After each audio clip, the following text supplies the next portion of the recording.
Студия «АРДИС» представляет аудиокниги. Лучшие произведения мировой литературы. Подробную информацию об аудиокнигах студии «АРДИС» смотрите в интернете на сайте www.ardisbook.ru.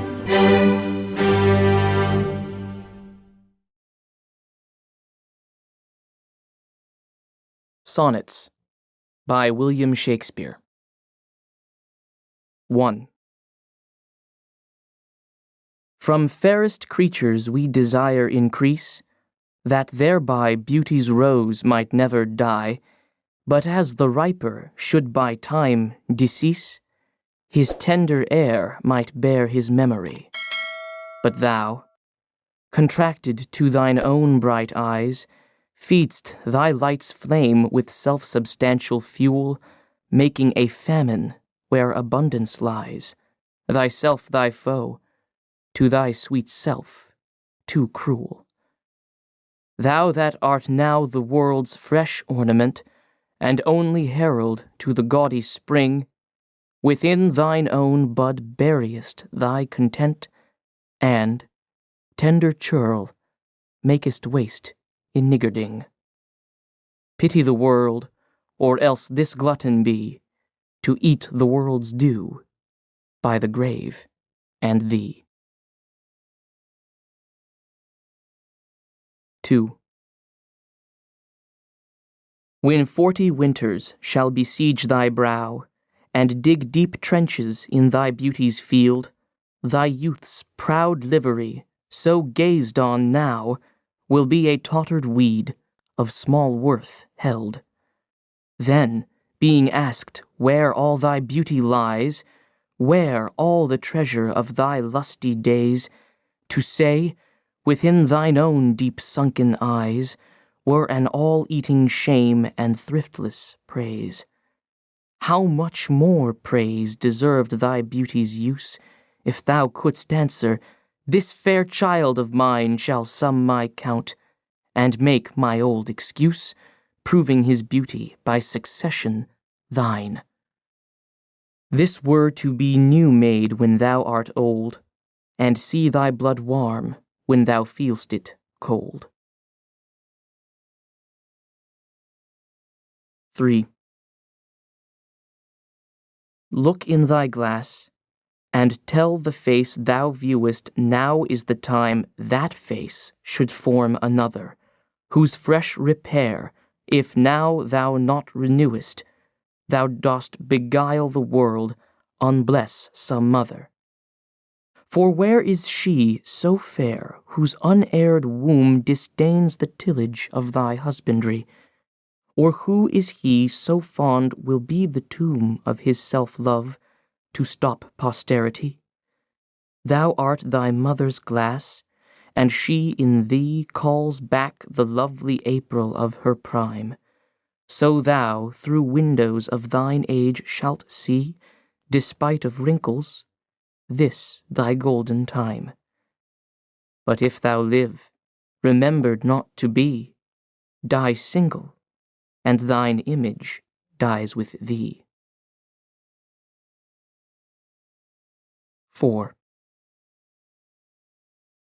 Unthrifty loveliness, why dost thou spend upon thyself thy beauty's legacy? Nature's bequest gives nothing, but doth lend, and, being frank, she lends to those are free. Then, beauteous niggard, why dost thou abuse the bounteous largess given thee to give? Profitless usurer, why dost thou use so great a sum of sums, yet canst not live? For having traffic with thyself alone, thou of thyself, thy sweet self, dost deceive. Then how, when nature calls thee to be gone, what acceptable audit canst thou leave? Thy unused beauty must be tombed with thee, which, used, lives the executor to be. 5.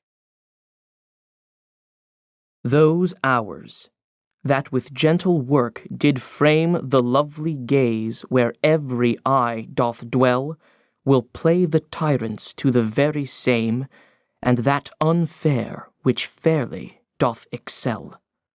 For never resting time leads summer on to hideous winter and confounds him there, sap checked with frost, and lusty leaves quite gone, beauty o'ersnowed, and bareness everywhere. Then, were not summer's distillation left, a liquid prisoner pent in walls of glass, beauty's effect with beauty were bereft, nor it, nor no remembrance what it was. But flowers distilled, though they with winter meet, lease but their show, their substance still lives sweet. 6. Then let not winter's ragged hand deface in thee thy summer, ere thou be distilled. Make sweet some phial, treasure thou some place with beauty's treasure, ere it be self-killed. That use is not forbidden usury, which happies those that pay the willing loan. That's for thyself, to breed another thee, or 10 times happier, be it 10 for 1. 10 times thyself were happier than thou art, if 10 of thine 10 times refigured thee. Then what could death do, if thou shouldst depart, leaving thee living in posterity? Be not self-willed, for thou art too much fair to be death's conquest, and make worms thine heir. 7. Lo, in the Orient, when the gracious light lifts up his burning head, each under eye doth homage to his new appearing sight, serving with looks his sacred majesty. And having climbed the steep up heavenly hill, resembling strong youth in his middle age, yet mortal looks adore his beauty still, attending on his golden pilgrimage. But when from highmost pitch, with weary car, like feeble age he reeleth from the day, the eyes, for duteous, now converted are from his low tract, and look another way.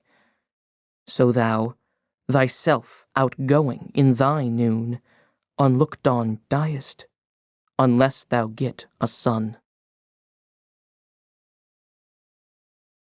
8. Music to hear, why hear'st thou music sadly? Sweets with sweets war not, joy delights in joy. Why lovest thou that which thou receivest not gladly, or else receivest with pleasure thine annoy? If the true concord of well-tuned sounds, by unions married, do offend thine ear, they do but sweetly chide thee, who confounds in singleness the parts that thou shouldst bear. Mark how one string, sweet husband to another, strikes each in each by mutual ordering, resembling sire and child and happy mother, who, all in one pleasing note do sing. Whose speechless song, being many, seeming one, sings this to thee, thou single wilt prove none. 9. Is it for fear to wet a widow's eye that thou consumest thyself in single life? Ah, if thou issueless shalt hap to die, the world will wail thee like a makeless wife. The world will be thy widow, and still weep that thou no form of thee hast left behind, when every private widow well may keep by children's eyes her husband's shape in mind. Look, What an unthrift in the world doth spend shifts but his place, for still the world enjoys it. But beauty's waste hath in the world an end, and kept unused, the user so destroys it. No love toward others in that bosom sits that on himself such murderous shame commits. 10. For shame deny that thou bearest love to any, who for thyself art so unprovident. Grant, if thou wilt, thou art beloved of many, but that thou none lovest is most evident. For thou art so possessed with murderous hate, that gainst thyself thou stick'st not to conspire, seeking that beauteous roof to ruinate, which to repair should be thy chief desire. O change thy thought, that I may change my mind. Shall hate be fairer lodged than gentle love? Be, as thy presence is, gracious and kind, or to thyself, at least, kind-hearted prove. Make thee another self, for love of me, that beauty still may live in thine, or thee. 11. As fast as thou shalt wane, so fast thou growest in one of thine from that which thou departest. And that fresh blood which youngly thou bestowest thou mayst call thine when thou from youth convertest. Herein lives wisdom, beauty, and increase. Without this, folly, age, and cold decay. If all were minded so, the times should cease, and 60 years would make the world away. Let those whom nature hath not made for store, harsh, featureless, and rude, barrenly perish. Look, whom she best endowed, she gave the more, which bounteous gift thou shouldst in bounty cherish. She carved thee for her seal, and meant thereby thou shouldst print more, not let that copy die. 12. When I do count the clock that tells the time, and see the brave day sunk in hideous night, when I behold the violet past prime, and sable curls all silvered o'er with white, when lofty trees I see barren of leaves, which erst from heat did canopy the herd, and summer's green, all girded up in sheaves, borne on the bier with white and bristly beard, then of thy beauty do I question make, that thou among the wastes of time must go, since sweets and beauties do themselves forsake, and die as fast as they see others grow. And nothing gainst time's scythe can make defense save breed, to brave him when he takes thee hence. 13. Oh, that you were yourself! But, love, you are no longer yours than you yourself here live. Against this coming end you should prepare, and your sweet semblance to some other give. So should that beauty which you hold in lease find no determination. Then you were yourself again, after yourself's decease, when your sweet issue your sweet form should bear. Who lets so fair a house fall to decay, which husbandry in honor might uphold against the stormy gusts of winter's day and barren rage of death's eternal cold? Oh, none but unthrifts. My dear love, you know you had a father. Let your son say so. 14. Not from the stars do I my judgment pluck, and yet methinks I have astronomy, but not to tell of good or evil luck, of plagues, of dearths, or seasons' quality. Nor can I fortune to brief minutes tell, pointing to each his thunder, rain, and wind, or say with princes if it shall go well, by oft predict that I in heaven find. But from thine eyes my knowledge I derive, and, constant stars, in them I read such art as truth and beauty shall together thrive, if from thyself to store thou wouldst convert. Or else of thee this I prognosticate: thy end is truth's and beauty's doom and date. 15.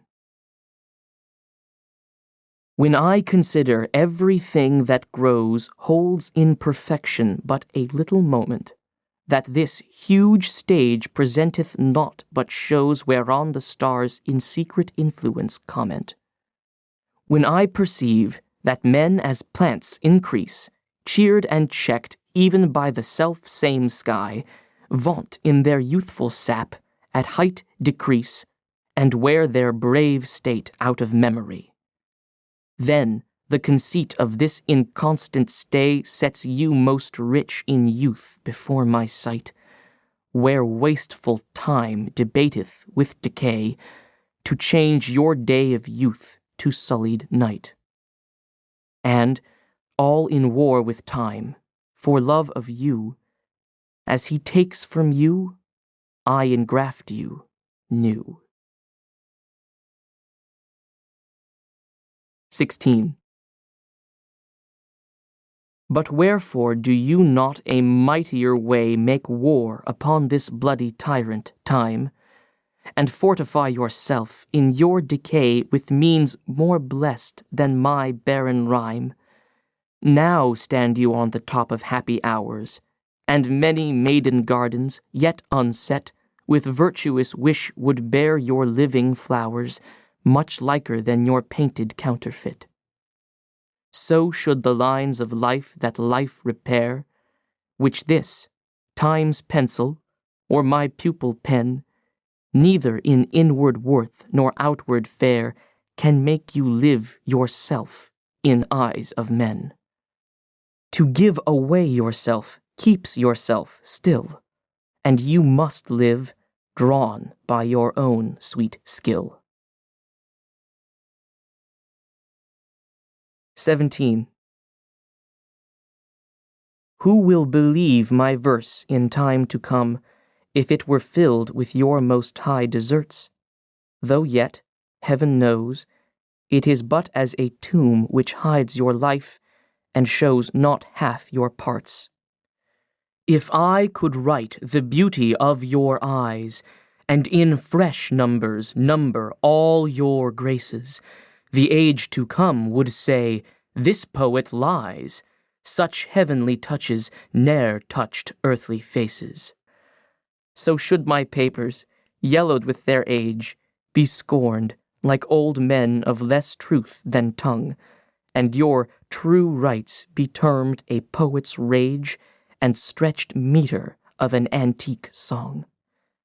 But were some child of yours alive that time, you should live twice, in it and in my rhyme. 18. Shall I compare thee to a summer's day? Thou art more lovely and more temperate. Rough winds do shake the darling buds of May, and summer's lease hath all too short a date. Sometime too hot the eye of heaven shines, and often is his gold complexion dimmed, and every fair from fair sometime declines, by chance, or nature's changing course, untrimmed.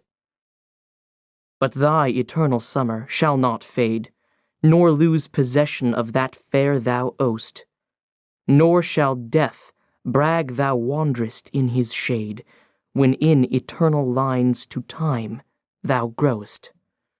So long as men can breathe, or eyes can see, so long lives this, and this gives life to thee.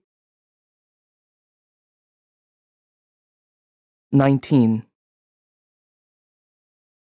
Devouring time, blunt thou the lion's paws, and make the earth devour her own sweet brood. Pluck the keen teeth from the fierce tiger's jaws, and burn the long-lived phoenix in her blood. Make glad and sorry seasons as thou fleets, and do whate'er thou wilt, swift-footed time, to the wide world and all her fading sweets. But I forbid thee one most heinous crime. O, carve not with thy hours my love's fair brow, nor draw no lines there with thine antique pen. Him in thy course untainted do allow for beauty's pattern to succeeding men. Yet do thy worst, old time, despite thy wrong. My love shall, in my verse, ever live young. 20. A woman's face, with nature's own hand painted, hast thou, the master-mistress of my passion. A woman's gentle heart, but not acquainted with shifting change, is as false women's fashion. An eye more bright than theirs, less false in rolling, gilding the object whereupon it gazeth. A man in hue all hues in his controlling, which steals men's eyes, and women's souls amazeth. And for a woman wert thou first created, till nature, as she wrought thee, fell a doting, and by addition me of thee defeated, by adding one thing to my purpose, nothing.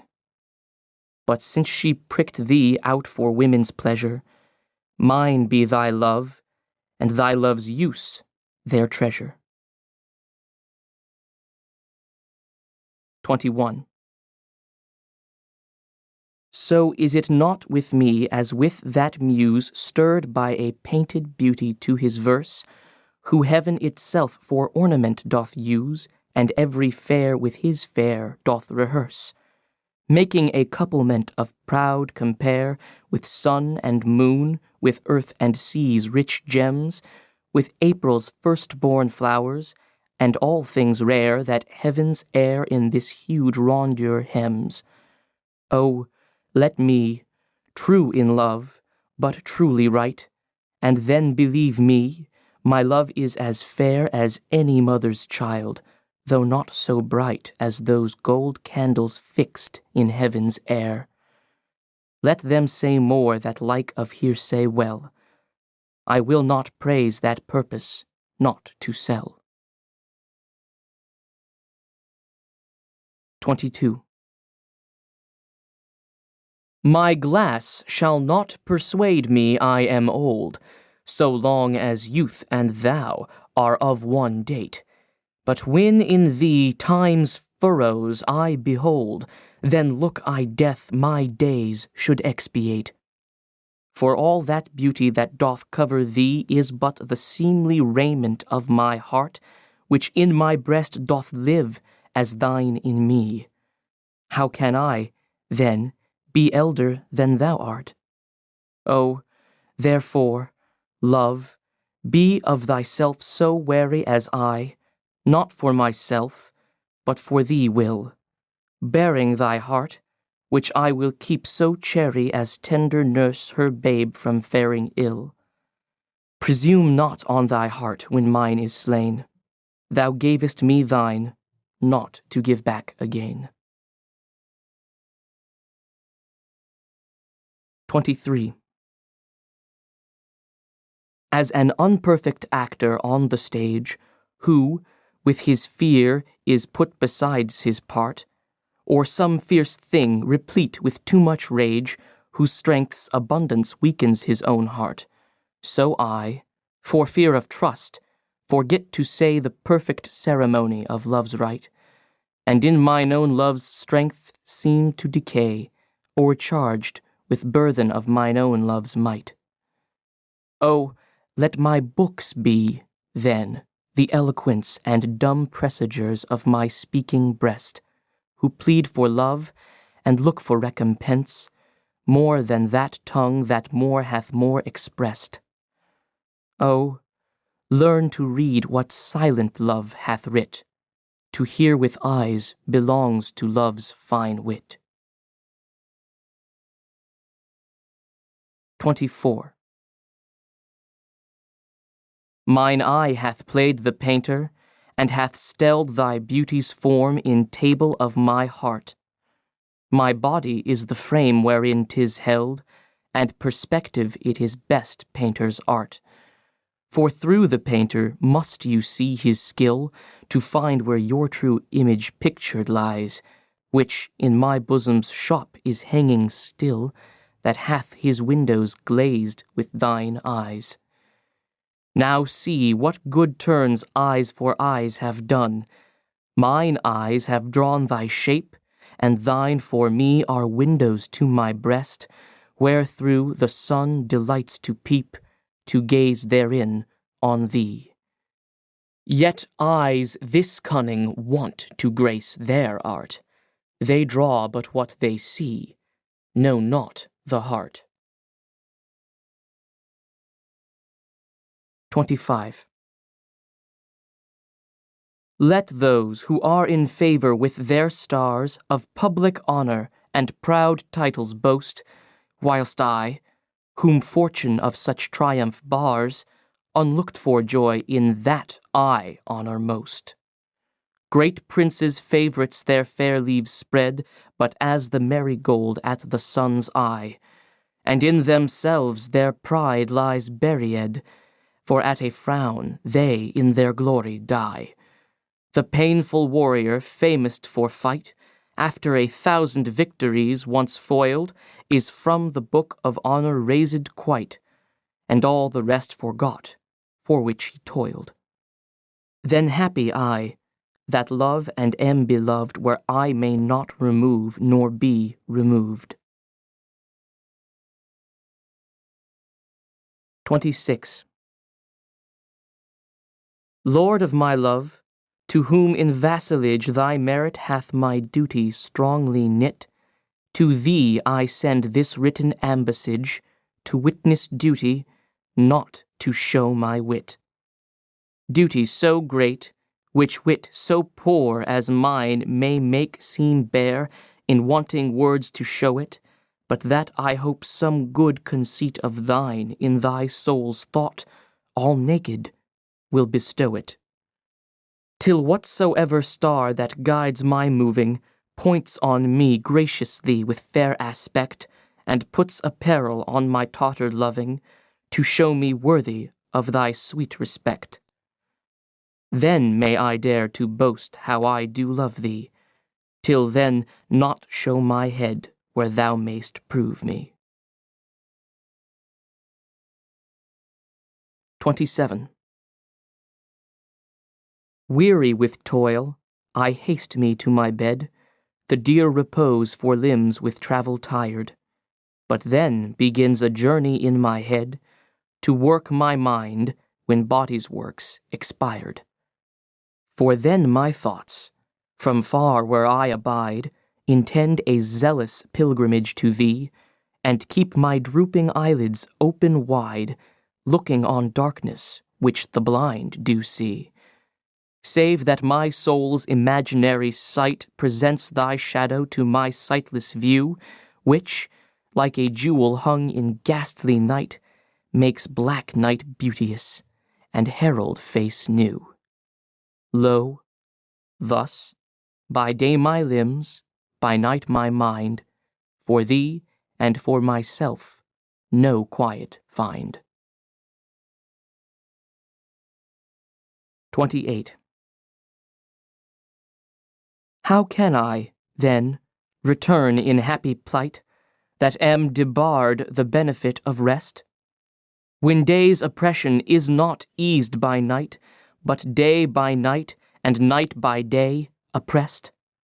And each, though enemies to either's reign, do in consent shake hands to torture me, the one by toil, the other to complain how far I toil, still farther off from thee.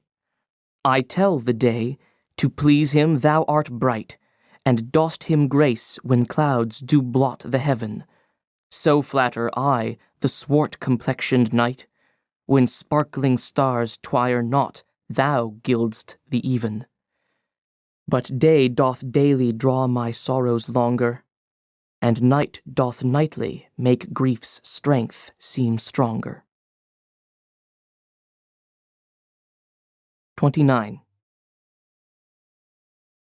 When, in disgrace with fortune and men's eyes, I all alone beweep my outcast state, and trouble deaf heaven with my bootless cries, and look upon myself, and curse my fate, wishing me like to one more rich in hope, featured like him with friends possessed, desiring this man's art, and that man's scope, with what I most enjoy, contented least.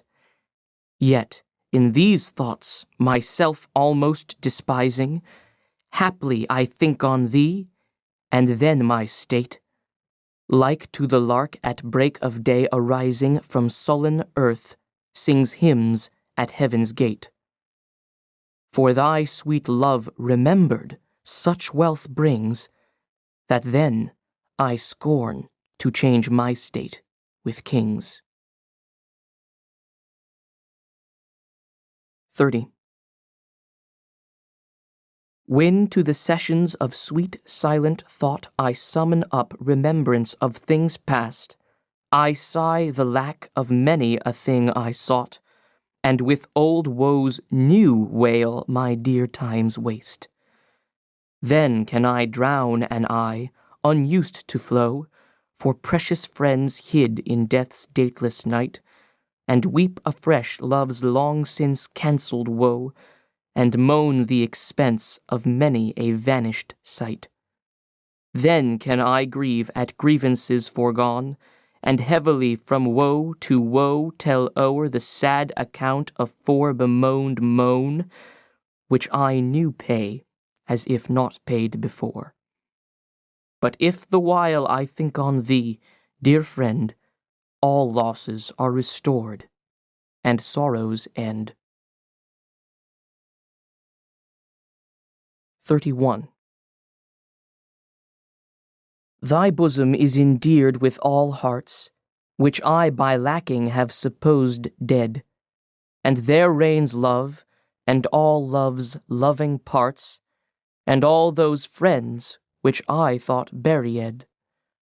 How many a holy and obsequious tear hath dear religious love stolen from mine eye, as interest of the dead, which now appear but things removed, that hidden in thee lie. Thou art the grave where buried love doth live, hung with the trophies of my lovers gone, who all their parts of me to thee did give. That due of many now is thine alone. Their images I loved I view in thee, and thou, all they, hast all the all of me. 32. If thou survive my well-contented day, when that churl death my bones with dust shall cover, and shalt by fortune once more re-survey these poor rude lines of thy deceased lover, compare them with the bettering of time, and though they be outstripped by every pen, reserve them for my love, not for their rhyme, exceeded by the height of happier men. Oh, then vouchsafe me but this loving thought. Had my friend's muse grown with this growing age, a dearer birth than this his love had brought, to march in ranks of better equipage. But since he died, and poets better prove, theirs for their style I'll read, his for his love. 33. Full many a glorious morning have I seen flatter the mountain tops with sovereign eye, kissing with golden face the meadows green, gilding pale streams with heavenly alchemy. Anon permit the basest clouds to ride with ugly wrack on his celestial face, and from the forlorn world his visage hide, stealing unseen to west with this disgrace. Even so my sun one early morn did shine with all triumphant splendor on my brow. But, out, alack, he was but 1 hour mine, the region cloud hath masked him from me now. Yet him for this my love no whit disdaineth.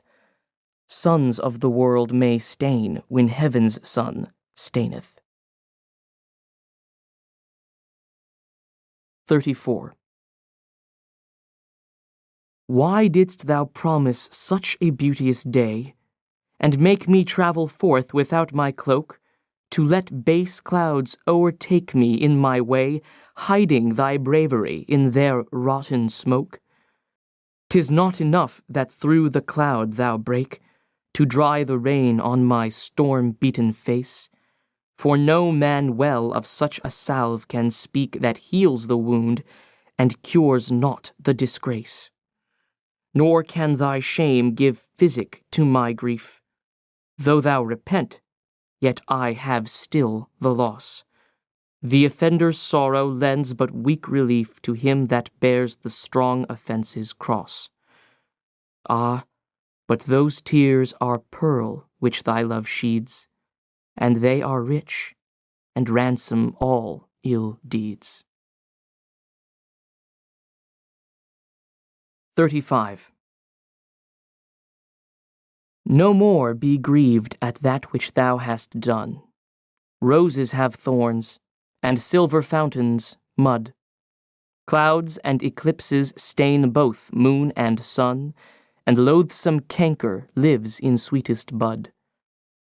All men make faults, and even I in this, authorizing thy trespass with compare, myself corrupting, salving thy amiss, excusing their sins more than thy sins are.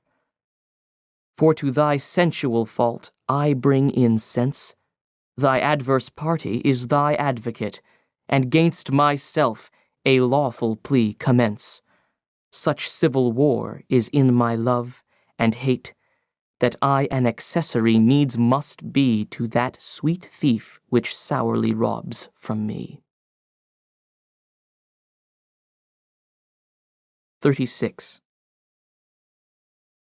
Let me confess that we two must be twain, although our undivided loves are one. So shall those blots that do with me remain, without thy help, by me be borne alone. In our two loves there is but one respect, though in our lives a separable spite, which though it alter not love's sole effect, yet doth it steal sweet hours from love's delight.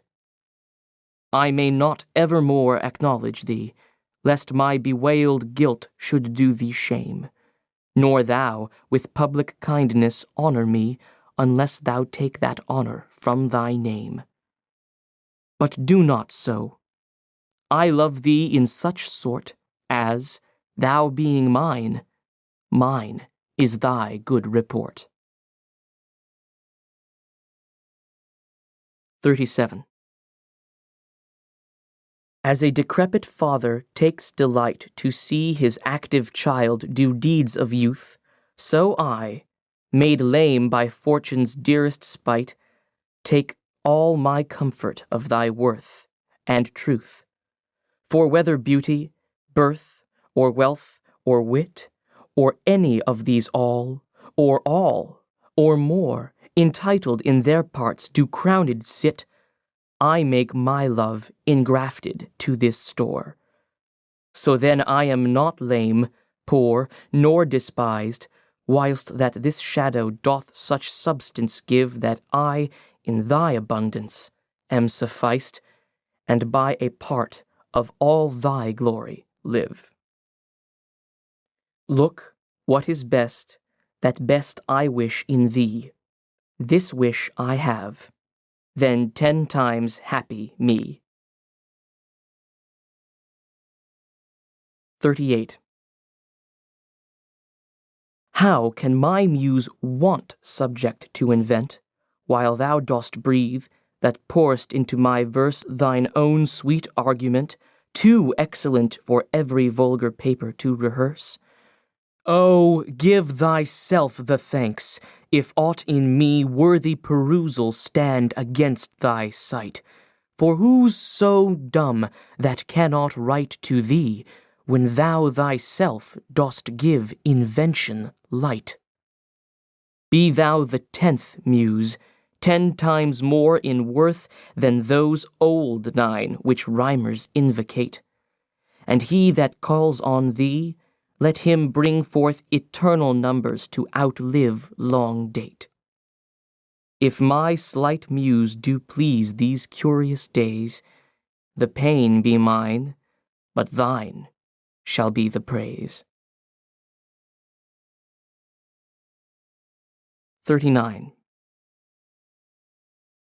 Oh, how thy worth with manners may I sing, when thou art all the better part of me? What can mine own praise to mine own self bring? And what is't but mine own when I praise thee? Even for this let us divided live, and our dear love lose name of single one, that by this separation I may give that due to thee which thou deservest alone.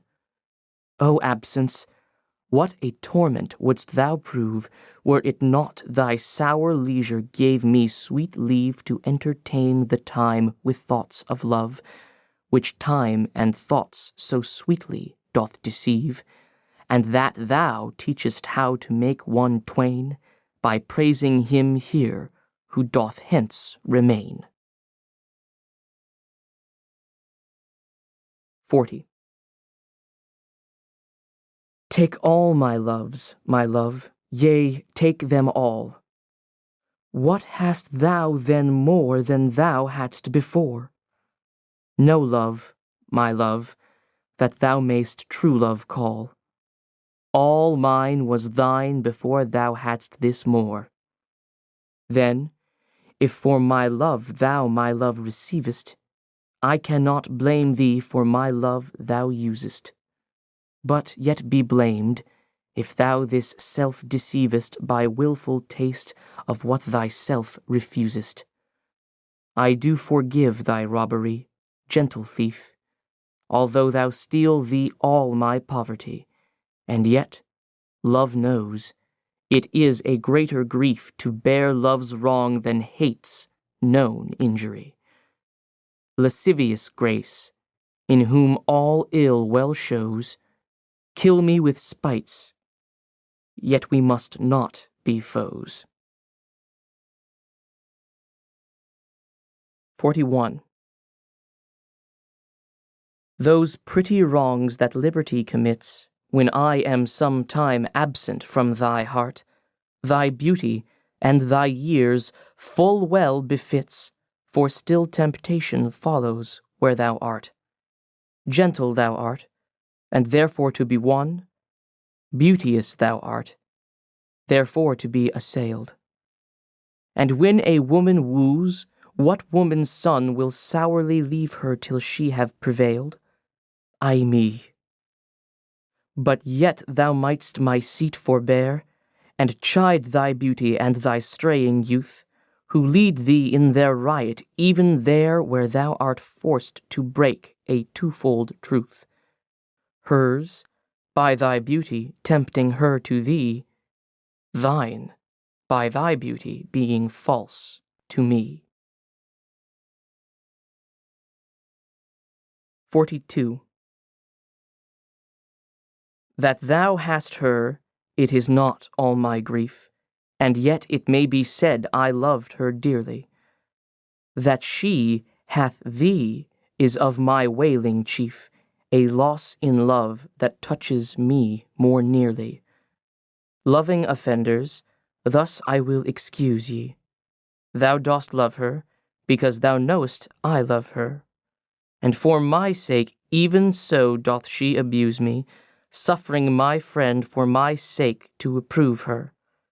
If I lose thee, my loss is my love's gain, and losing her, my friend hath found that loss. Both find each other, and I lose both twain, and both for my sake lay me on this cross.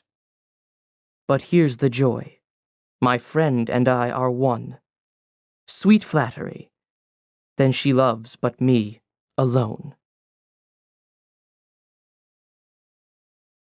43. When most I wink, then do mine eyes best see, for all the day they view things unrespected. But when I sleep, in dreams they look on thee, and, darkly bright, are bright in dark directed. Then thou, whose shadow shadows doth make bright, how would thy shadow's form happy show to the clear day with thy much clearer light, when to unseeing eyes thy shade shines so? How would, I say, mine eyes be blessed made by looking on thee in the living day, when in dead night thy fair imperfect shade through heavy sleep on sightless eyes doth stay.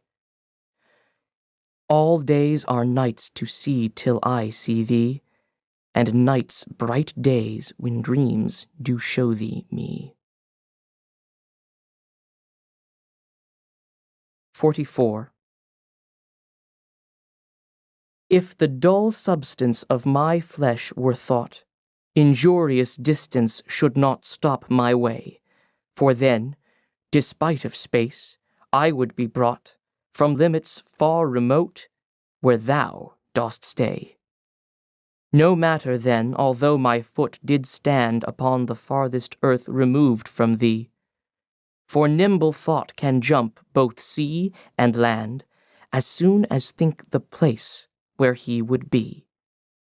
But, thought kills me, that I am not thought, to leap large lengths of miles when thou art gone, but that, so much of earth and water wrought, I must attend time's leisure with my moan, receiving not by elements so slow but heavy tears, badges of either's woe.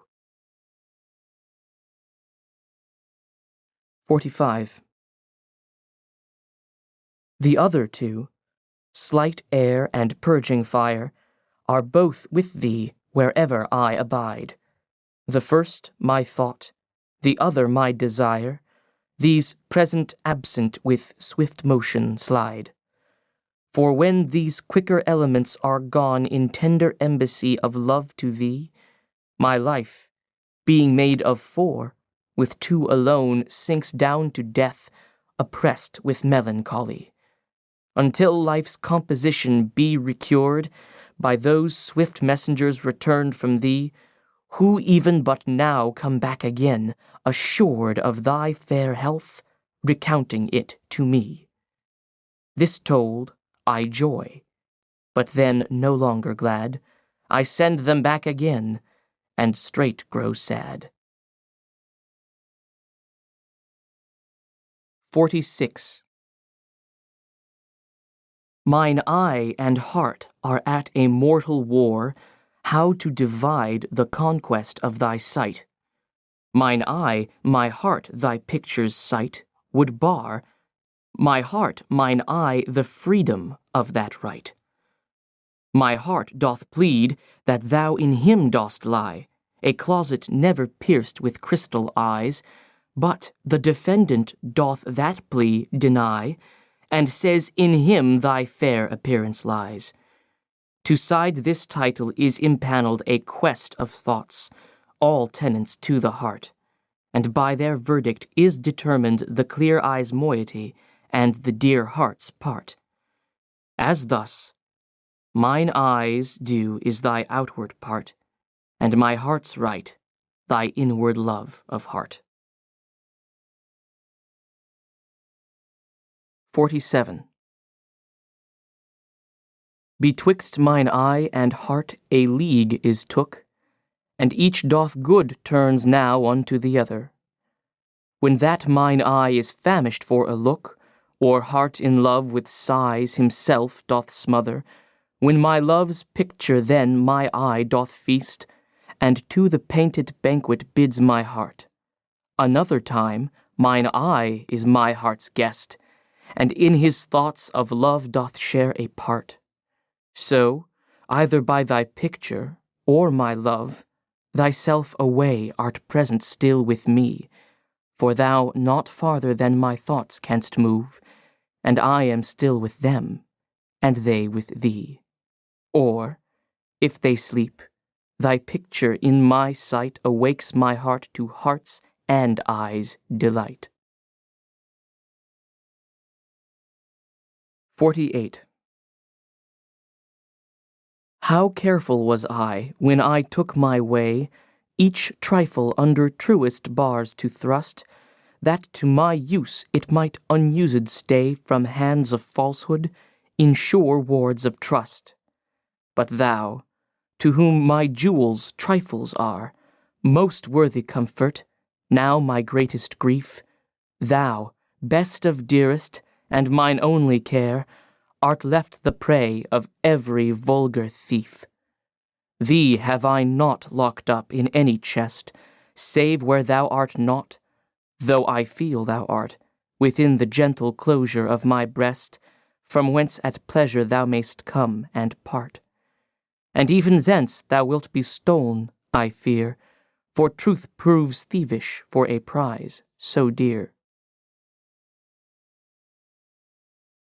49.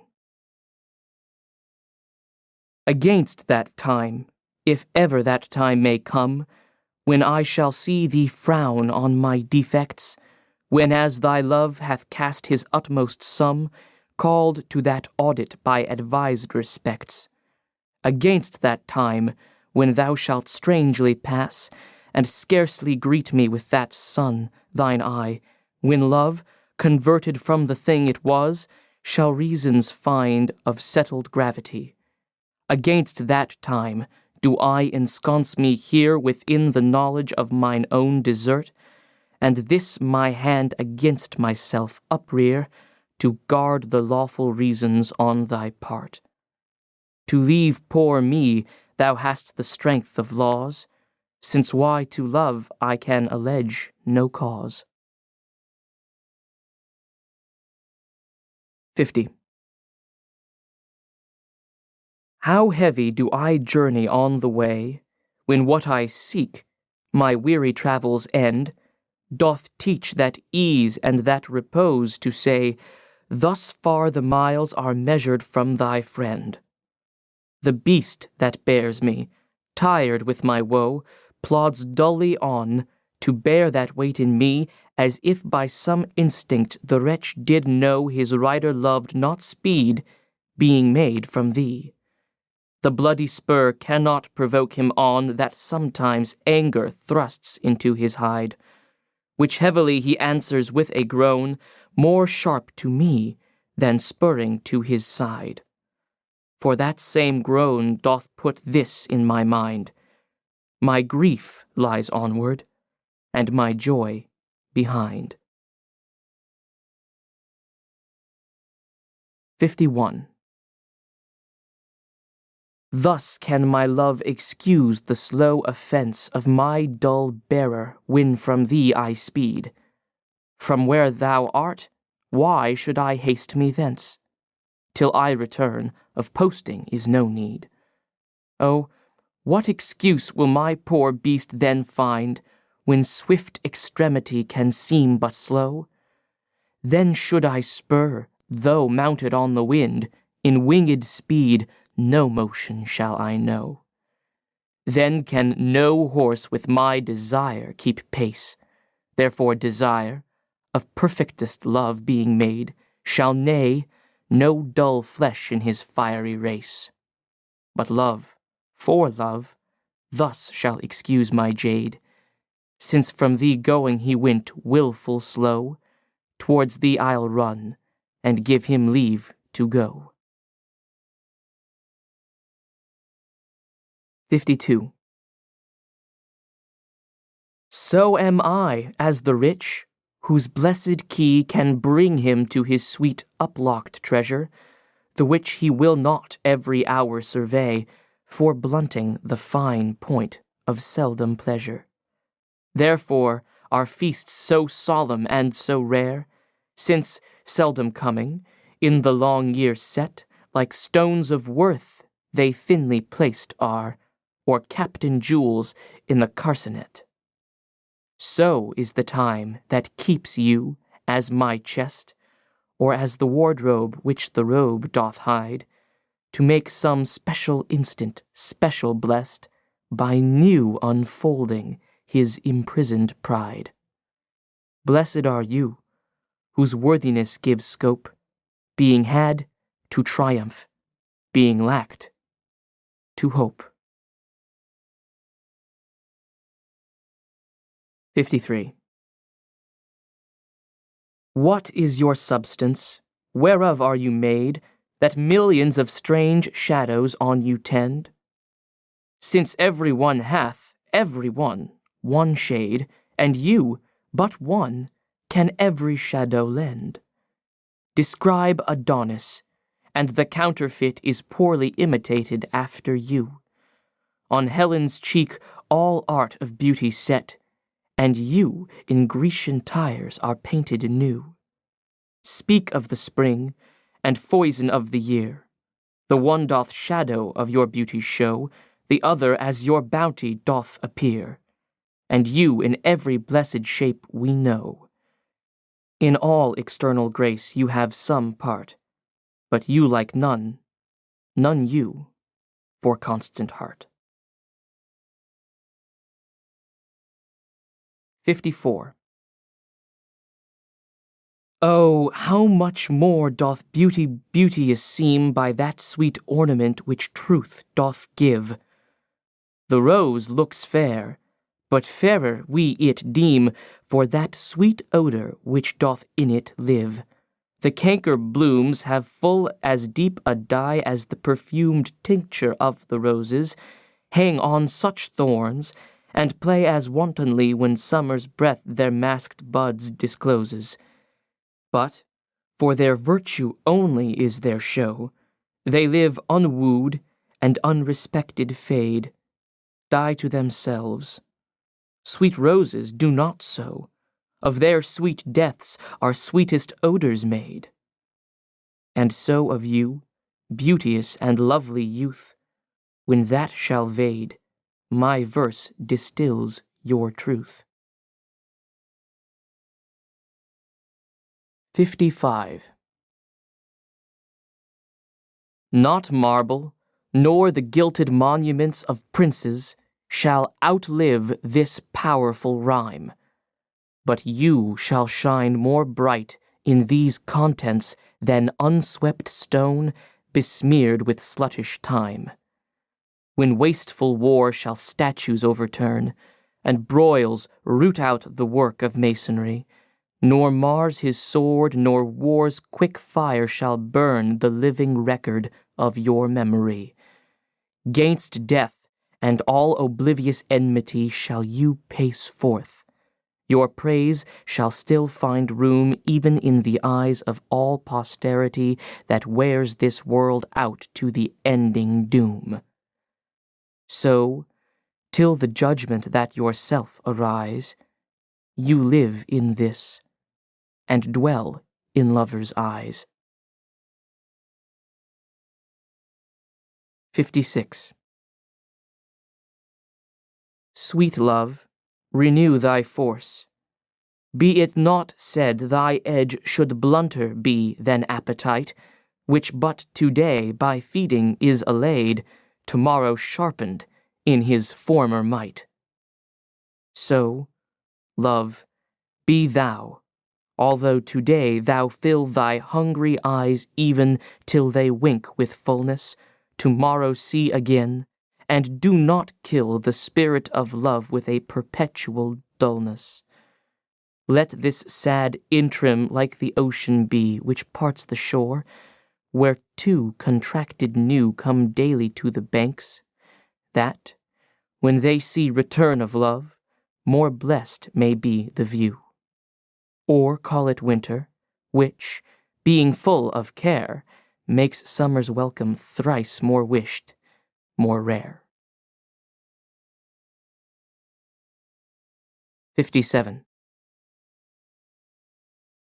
Being your slave, what should I do but tend upon the hours and times of your desire?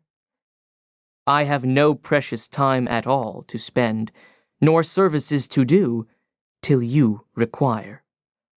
Nor dare I chide the world without end hour, whilst I, my sovereign, watch the clock for you, nor think the bitterness of absence sour, when you have bid your servant once adieu.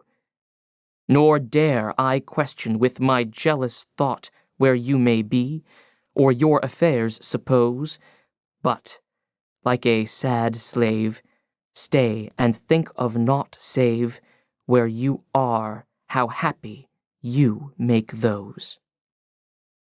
So true a fool is love, that in your will, though you do anything, he thinks no ill. 58. That God forbid that made me first your slave, I should in thought control your times of pleasure, or at your hand the account of hours to crave, being your vassal, bound to stay your leisure. Oh, let me suffer, being at your beck, the imprisoned absence of your liberty, and patience, tame to sufferance, bide each check, without accusing you of injury. Be where you list, your charter is so strong, that you yourself may privilege your time to what you will. To you it doth belong yourself to pardon of self-doing crime. I am to wait, though waiting so be hell, not blame your pleasure, be it ill or well. 59. If there be nothing new, but that which is hath been before, how are our brains beguiled, which, laboring for invention, bear amiss the second burden of a former child?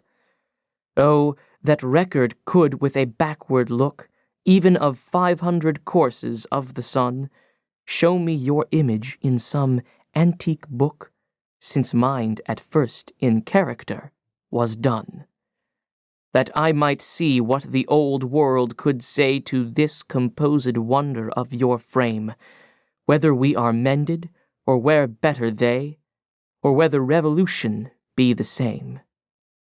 Oh, sure I am, the wits of former days to subjects worse have given admiring praise. 60. Like as the waves make towards the pebbled shore, so do our minutes hasten to their end. Each changing place with that which goes before, in sequent toil all forwards do contend. Nativity, once in the main of light, crawls to maturity, wherewith being crowned, crooked eclipses gainst his glory fight, and time that gave doth now his gift confound. Time doth transfix the flourish set on youth, and delves the parallels in beauty's brow, feeds on the rarities of nature's truth, and nothing stands but for his scythe to mow. And yet, to times in hope my verse shall stand, praising thy worth, despite his cruel hand. 61. Is it thy will thy image should keep open my heavy eyelids to the wary night? Dost thou desire my slumbers should be broken, while shadows like to thee do mock my sight? Is it thy spirit that thou sent'st from thee so far from home into my deeds to pry, to find out shames and idle hours in me, the scope and tenor of thy jealousy? Oh no, thy love, though much, is not so great. It is my love that keeps mine eye awake, mine own true love that doth my rest defeat, to play the watchman ever for thy sake. For thee watch I whilst thou dost wake elsewhere, from me far off, with others all too near. 62. Sin of self-love possesseth all mine eye, and all my soul, and all my every part. And for this sin there is no remedy, it is so grounded inward in my heart. Methinks no face so gracious is as mine, no shape so true, no truth of such account. And for myself mine own worth do define, as I all other in all worths surmount. But when my glass shows me myself indeed, beated and chopped with tanned antiquity, mine own self-love quite contrary I read. Self so self-loving were iniquity. 'Tis thee, myself, that for myself I praise, painting my age with beauty of thy days. 63. Against my love shall be, as I am now, with time's injurious hand crushed and o'erworn, when hours have drained his blood and filled his brow with lines and wrinkles, when his youthful morn hath travelled on to age's steepy night, and all those beauties whereof now he's king are vanishing or vanished out of sight, stealing away the treasure of his spring. For such a time do I now fortify against confounding age's cruel knife, that he shall never cut from memory my sweet love's beauty, though my lover's life.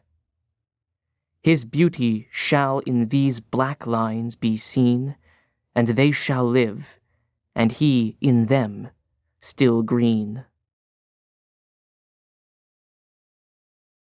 64.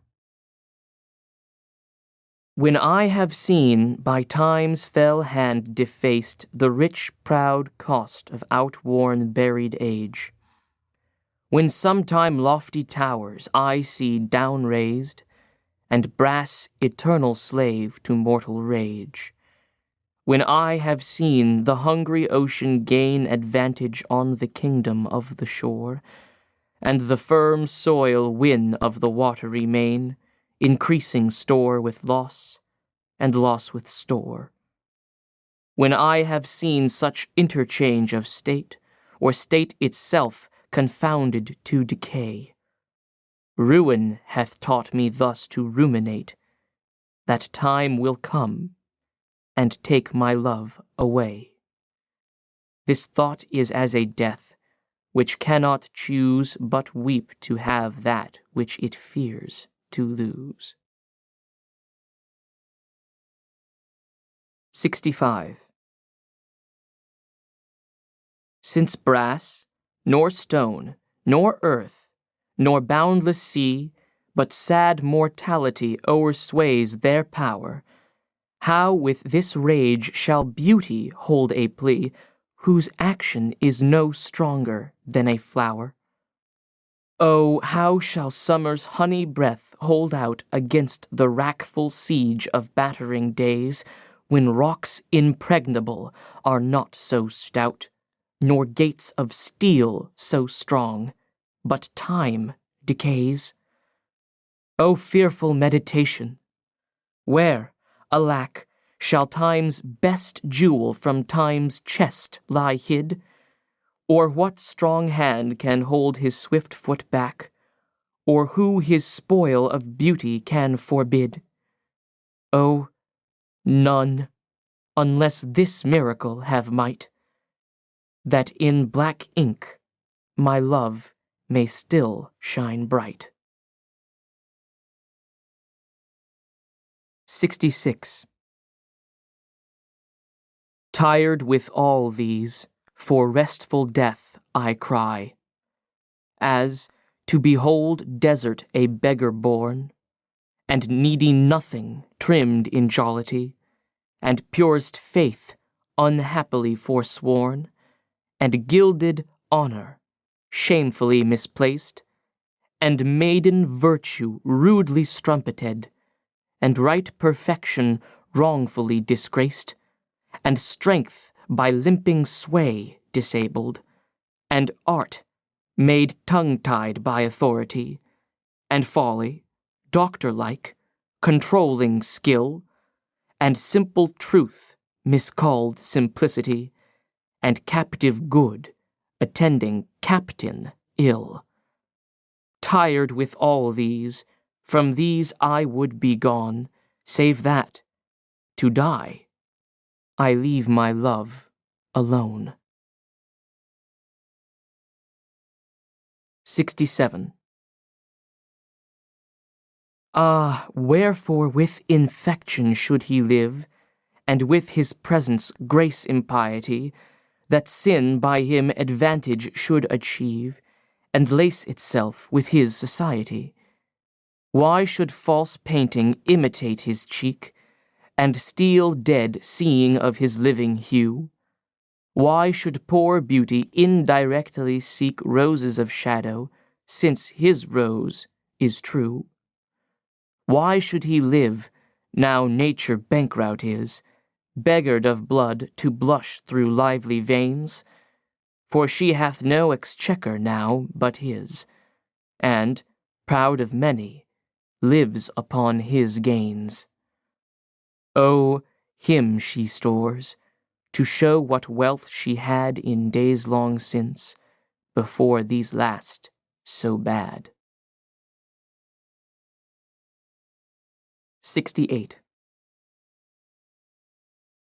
Thus is his cheek the map of days outworn, when beauty lived and died as flowers do now, before these bastard signs of fair were born, or durst inhabit on a living brow.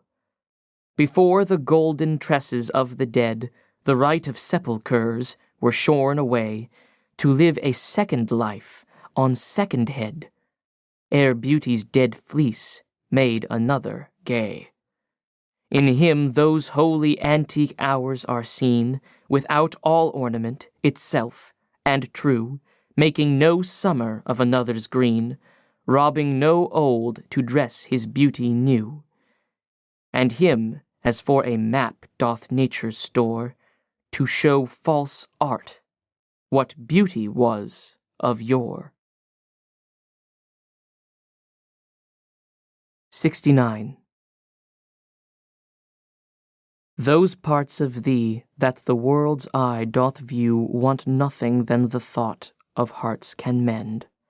All tongues, the voice of souls, give thee that due, uttering bare truth, even so as foes commend. Thy outward thus with outward praise is crowned, but those same tongues that give thee so thine own, in other accents do this praise confound by seeing farther than the eye hath shown. They look into the beauty of thy mind, and that, in guess, they measure by thy deeds. Then, churls, their thoughts, although their eyes were kind, to thy fair flower add the rank smell of weeds. But why thy odor matcheth not thy show, the soil is this, that thou dost common grow. 70. That thou art blamed shall not be thy defect, for slander's mark was ever yet the fair. The ornament of beauty is suspect, a crow that flies in heaven's sweetest air. So thou be good. Slander doth but approve thy worth the greater, being wooed of time. For canker vice the sweetest buds doth love, and thou presentest a pure, unstained prime. Thou hast passed by the ambush of young days, either not assailed, or victor being charged. Yet this thy praise cannot be so thy praise, to tie up envy evermore enlarged. If some suspect of ill masked not thy show, then thou alone kingdoms of hearts shouldst owe. 71. No longer mourn for me when I am dead, then you shall hear the surly, sullen bell give warning to the world that I am fled from this vile world, with vilest worms to dwell. Nay, if you read this line, remember not the hand that writ it, for I love you so, that I, in your sweet thoughts, would be forgot, if thinking on me, then should make you woe. Oh, if, I say, you look upon this verse when I, perhaps, compounded am with clay, do not so much as my poor name rehearse, but let your love even with my life decay, lest the wise world should look into your moan, and mock you with me, after I am gone. 72. Oh, lest the world should task you to recite what merit lived in me, that you should love, after my death, dear love, forget me quite, for you in me can nothing worthy prove. Unless you would devise some virtuous lie, to do more for me than mine own desert, and hang more praise upon deceased I than niggard truth would willingly impart. Oh, lest your true love may seem false in this, that you for love speak well of me untrue, my name be buried where my body is, and live no more to shame nor me, nor you. For I am shamed by that which I bring forth, and so should you, to love things nothing worth. 73. That time of year thou mayst in me behold, when yellow leaves, or none, or few, do hang upon those boughs which shake against the cold, bear ruined choirs, where late the sweet birds sang. In me thou seest the twilight of such day as after sunset fadeth in the west, which by and by black night doth take away, death's second self, that seals up all in rest. In me thou seest the glowing of such fire, that on the ashes of his youth doth lie, as the deathbed whereon it must expire, consumed with that which it was nourished by. This thou perceivest, which makes thy love more strong, to love that well which thou must leave ere long. 74. But be contented. When that fell arrest without all bail shall carry me away, my life hath in this line some interest, which for memorial still with thee shall stay. When thou reviewest this, thou dost review the very part was consecrate to thee. The earth can have but earth, which is his due. My spirit is thine, the better part of me. So, then, thou hast but lost the dregs of life, the prey of worms, my body being dead, the coward conquest of a wretch's knife, too base of thee to be remembered. The worth of that is that which it contains, and that is this, and this with thee remains. 75. So are you to my thoughts as food to life, or as sweet-seasoned showers are to the ground. And for the peace of you I hold such strife as twixt a miser and his wealth is found. Now proud as an enjoyer, and anon doubting the filching age will steal his treasure. Now counting best to be with you alone, then bettered that the world may see my pleasure. Sometime all full with feasting on your sight, and by clean starved for a look, possessing or pursuing no delight, save what is had, or must from you be took.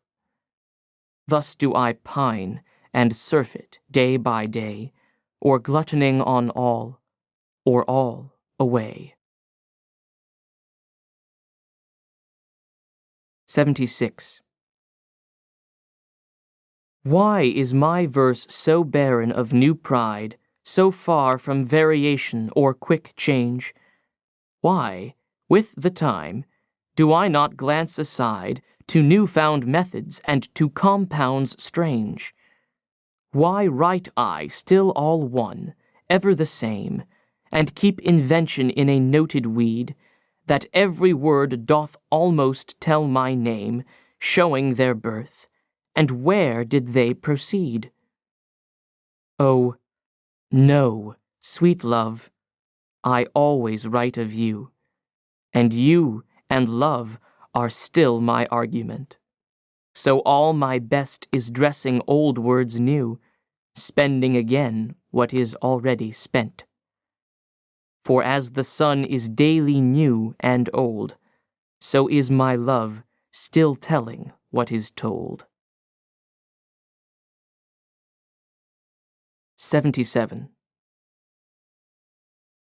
Thy glass will show thee how thy beauties wear, thy dial how thy precious minutes waste. The vacant leaves thy mind's imprint will bear, and of this book this learning mayst thou taste. The wrinkles which thy glass will truly show of mouthed graves will give thee memory. Thou by thy dial's shady stealth mayst know time's thievish progress to eternity. Look, what thy memory cannot contain, commit to these waste blanks, and thou shalt find those children nursed, delivered from thy brain, to take a new acquaintance of thy mind. These offices, so oft as thou wilt look, shall profit thee, and much enrich thy book. 78. So oft have I invoked thee for my muse, and found such fair assistance in my verse, as every alien pen hath got my use, and under thee their poesy disperse. Thine eyes, that taught the dumb on high to sing, and heavy ignorance aloft to fly, have added feathers to the learned's wing, and given grace a double majesty. Yet be most proud of that which I compile, whose influence is thine, and born of thee. In others' works thou dost but mend the style, and arts with thy sweet graces graced be. But thou art all my art, and dost advance as high as learning my rude ignorance. 79. Whilst I alone did call upon thy aid, my verse alone had all thy gentle grace. But now my gracious numbers are decayed, and my sick muse doth give another place. I grant, sweet love, thy lovely argument deserves the travail of a worthier pen. Yet what of thee thy poet doth invent he robs thee of, and pays it thee again. He lends thee virtue, and he stole that word from thy behavior. Beauty doth he give, and found it in thy cheek. He can afford no praise to thee but what in thee doth live.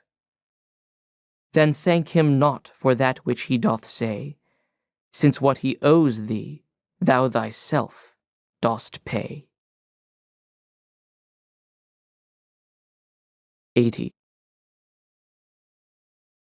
Oh, how I faint when I of you do write, knowing a better spirit doth use your name, and in the praise thereof spends all his might to make me tongue-tied, speaking of your fame.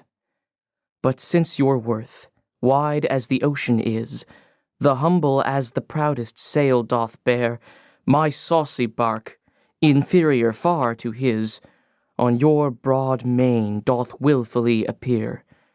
Your shallowest help will hold me up afloat, while he upon your soundless deep doth ride.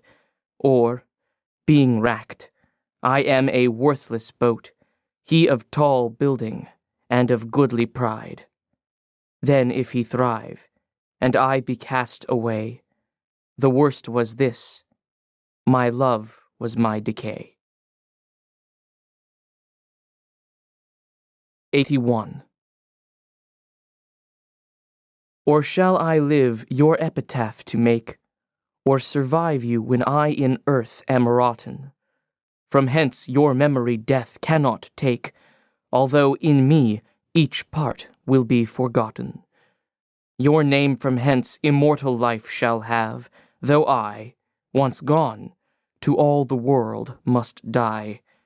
The earth can yield me but a common grave, when you entombed in men's eyes shall lie. Your monument shall be my gentle verse, which eyes not yet created shall o'erread, and tongues to be your being shall rehearse, when all the breathers of this world are dead. You still shall live, such virtue hath my pen, where breath most breathes, even in the mouths of men. 82. I grant thou wert not married to my muse, and therefore mayst without a taint o'erlook the dedicated words which writers use of their fair subject, blessing every book.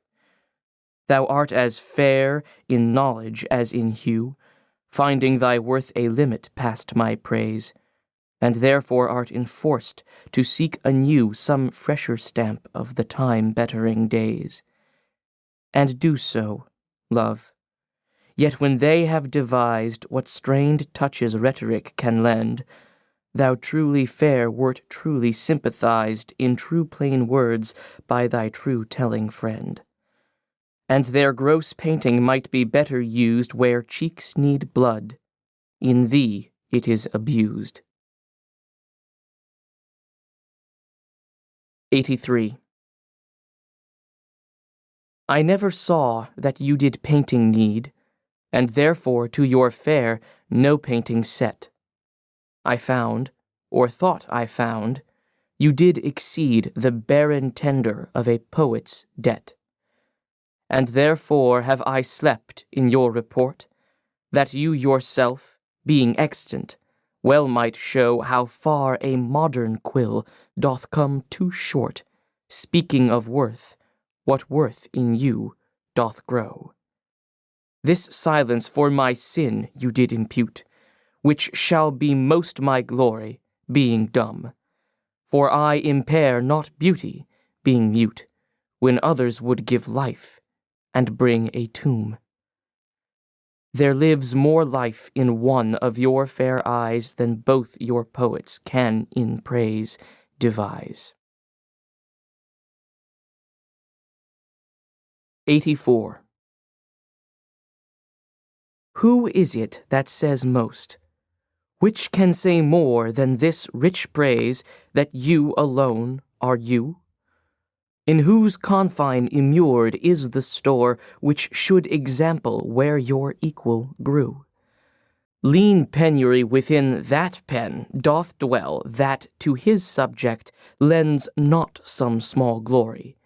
But he that writes of you, if he can tell that you are you, so dignifies his story. Let him but copy what in you is writ, not making worse what nature made so clear, and such a counterpart shall fame his wit, making his style admired everywhere.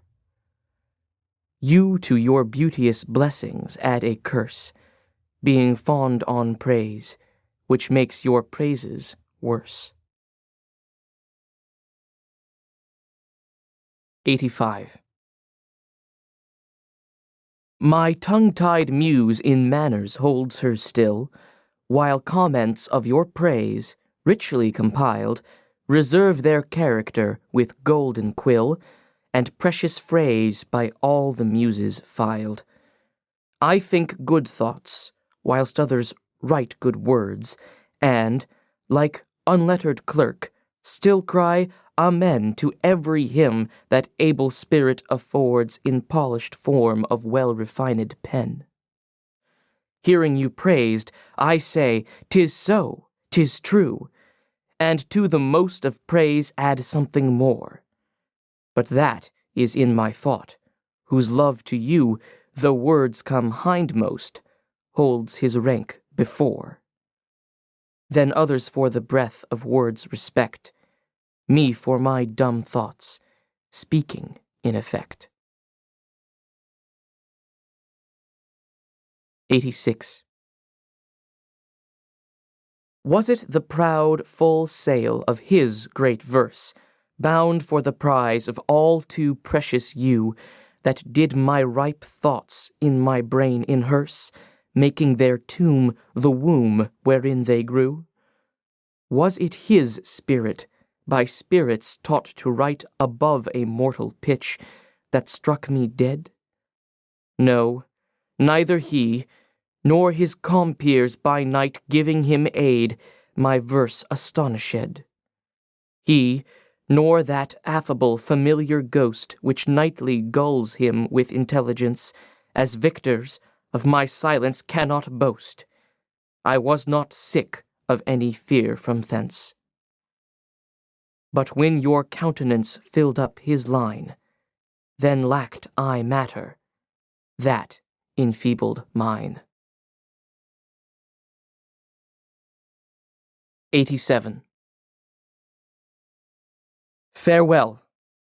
Thou art too dear for my possessing, and like enough thou know'st thy estimate. The charter of thy worth gives thee releasing. My bonds in thee are all determinate. For how do I hold thee, but by thy granting? And for that riches where is my deserving?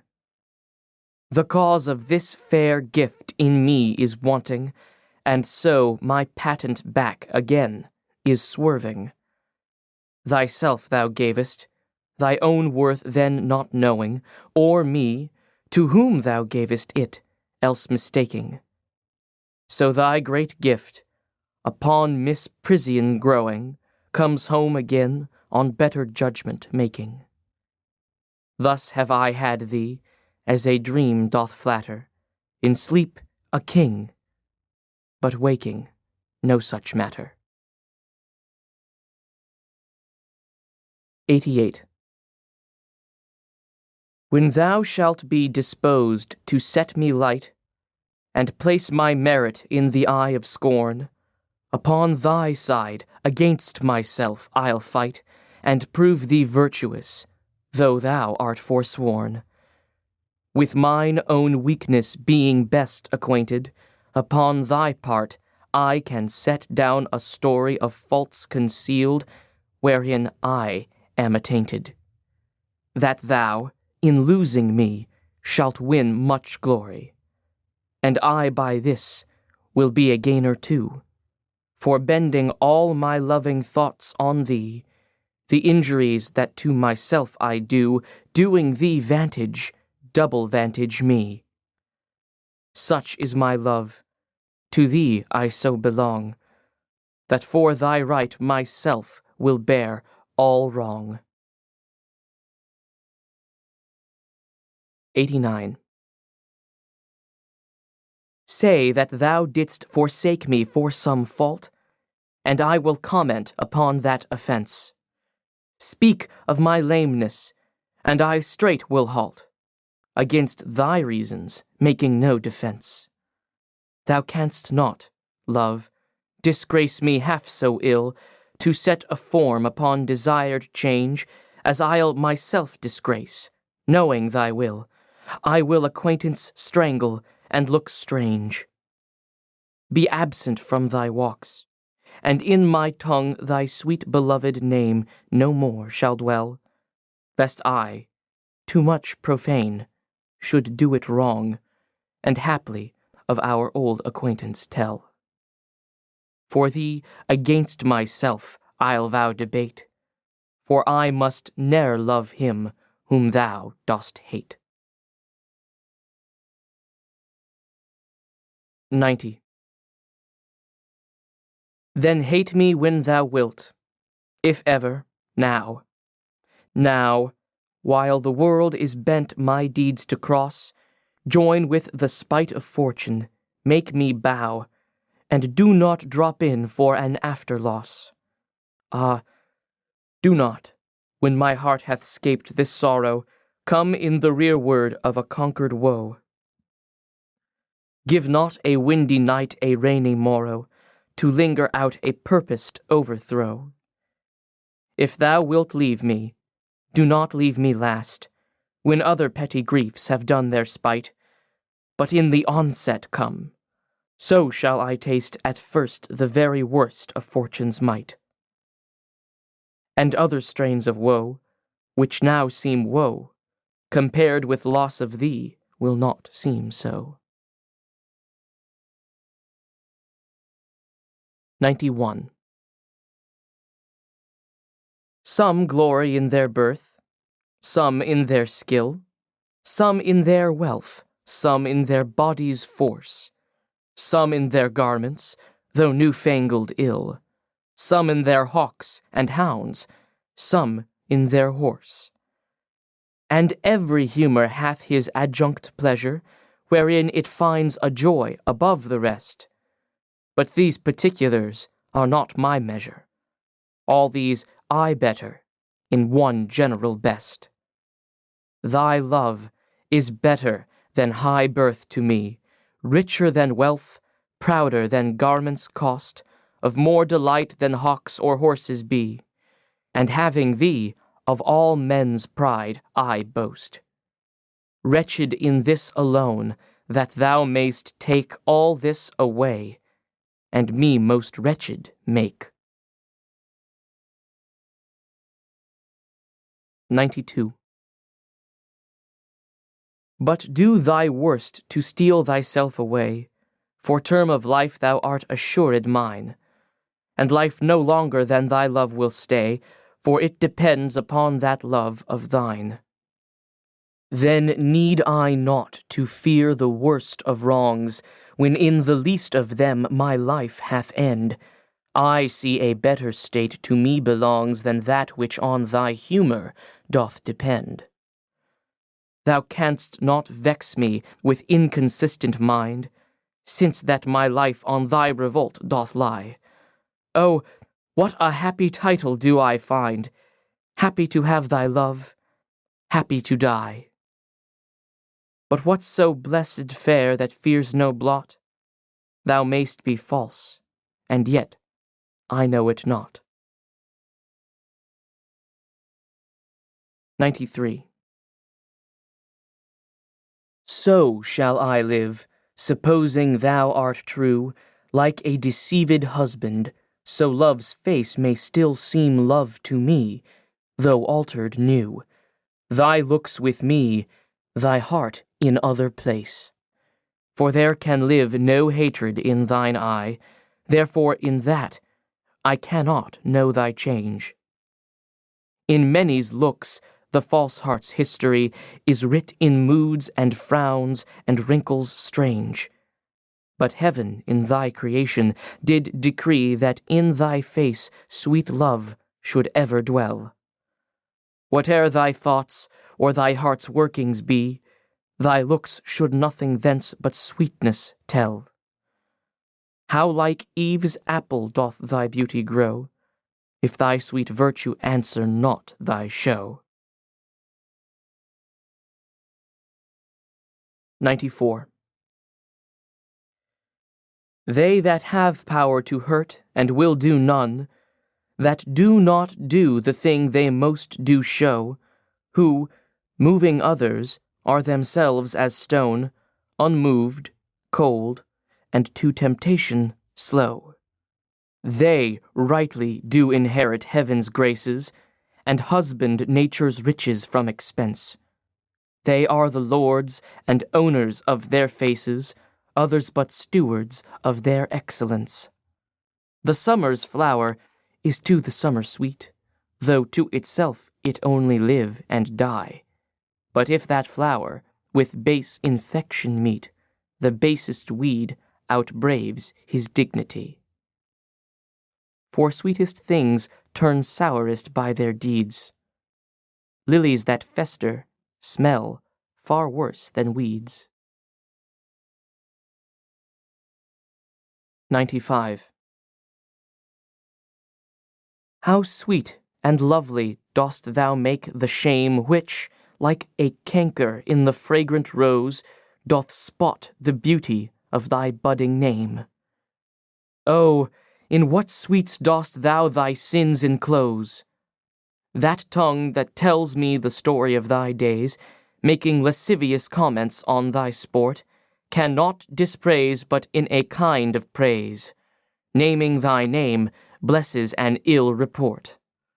Oh, what a mansion have those vices got, which for their habitation chose out thee, where beauty's veil doth cover every blot, and all things turns to fair that eyes can see. Take heed, dear heart, of this large privilege. The hardest knife ill-used doth lose his edge. 96. Some say, thy fault is youth, some wantonness. Some say, thy grace is youth and gentle sport. Both grace and faults are loved of more and less. Thou makest false graces that to thee resort. As on the finger of a throned queen the basest jewel will be well esteemed, so are those errors that in thee are seen to truths translated, and for true things deemed. How many lambs might the stern wolf betray, if, like a lamb, he could his looks translate? How many gazers mightst thou lead away, if thou wouldst use the strength of all thy state? But do not so. I love thee in such sort, as thou being mine, mine is thy good report. 97. How like a winter hath my absence been from thee, the pleasure of the fleeting year! What freezings have I felt, what dark days seen, what old December's bareness everywhere! And yet this time removed was summer's time, the teeming autumn, big with rich increase, bearing the wanton burden of the prime, like widowed wombs after their lord's decease.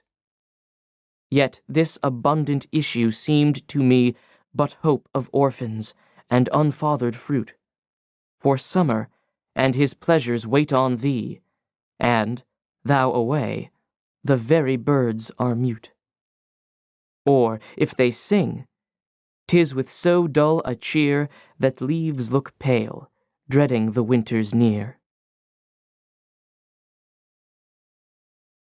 98. From you I have been absent in the spring, when proud-pied April, dressed in all his trim, hath put a spirit of youth in everything, that heavy Saturn laughed and leapt with him. Yet nor the lays of birds, nor the sweet smell of different flowers in odor and in hue, could make me any summer's story tell, or from their proud lap pluck them where they grew. Nor did I wonder at the lilies white, nor praise the deep vermilion in the rose. They were but sweet, but figures of delight, drawn after you, you pattern of all those. Yet seemed it winter still, and, you away, as with your shadow, I with these did play. 99. The forward violet thus did I chide. Sweet thief, whence didst thou steal thy sweet that smells, if not from my love's breath? The purple pride, which on thy soft cheek for complexion dwells, in my love's veins thou hast too grossly dyed. The lily I condemned for thy hand, and buds of marjoram had stolen thy hair. The roses fearfully on thorns did stand, one blushing shame, another white despair. A third, nor red nor white, had stolen of both, and to his robbery had annexed thy breath. But, for his theft, in pride of all his growth, a vengeful canker eat him up to death. More flowers I noted, yet I none could see but sweet or color it had stolen from thee. 100. Where art thou, Muse, that thou forgettest so long to speak of that which gives thee all thy might? Spend'st thou thy fury on some worthless song, darkening thy power to lend base subjects light? Return, forgetful Muse, and straight redeem in gentle numbers time so idly spent. Sing to the ear that doth thy lays esteem, and gives thy pen both skill and argument. Rise, resty Muse, my love's sweet face survey, if time have any wrinkle graven there, if any, be a satire to decay, and make time's spoils despised everywhere. Give my love fame faster than time wastes life, so thou preventest his scythe and crooked knife. 101. O truant Muse, what shall be thy amends for thy neglect of truth in beauty dyed? Both truth and beauty on my love depends, so dost thou too, and therein dignified. Make answer, Muse, wilt thou not haply say, truth needs no colour, with his colour fixed, beauty no pencil, beauty's truth to lay, but best is best, if never intermixed? Because he needs no praise, wilt thou be dumb? Excuse not silence so, for't lies in thee to make him much outlive a gilded tomb, and to be praised of ages yet to be. Then do thy office, Muse. I teach thee how to make him seem long hence as he shows now. 102. My love is strengthened, though more weak in seeming. I love not less, though less the show appear. That love is merchandised, whose rich esteeming the owner's tongue doth publish everywhere. Our love was new, and then but in the spring, when I was wont to greet it with my lays, as Philomel in summer's front doth sing, and stops her pipe in growth of riper days. Not that the summer is less pleasant now than when her mournful hymns did hush the night, but that wild music burdens every bough, and sweets grown common lose their dear delight. Therefore, like her, I sometime hold my tongue, because I would not dull you with my song. 103. Alack, what poverty my muse brings forth, that having such a scope to show her pride, the argument, all bare, is of more worth than when it hath my added praise beside. Oh, blame me not, if I no more can write. Look in your glass, and there appears a face that overgoes my blunt invention quite, dulling my lines, and doing me disgrace. Were it not sinful, then, striving to mend, to mar the subject that before was well? For to no other pass my verses tend than of your graces and your gifts to tell. And more, much more, than in my verse can sit, your own glass shows you when you look in it. 104. To me, fair friend, you never can be old, for as you were when first your eye I eyed, such seems your beauty still. 3 winters cold have from the forests shook 3 summers' pride. 3 beauteous springs to yellow autumn turned in process of the seasons have I seen. 3 April perfumes in 3 hot Junes burned, since first I saw you fresh, which yet are green. Ah, yet doth beauty, like a dial hand, steal from his figure, and no pace perceived.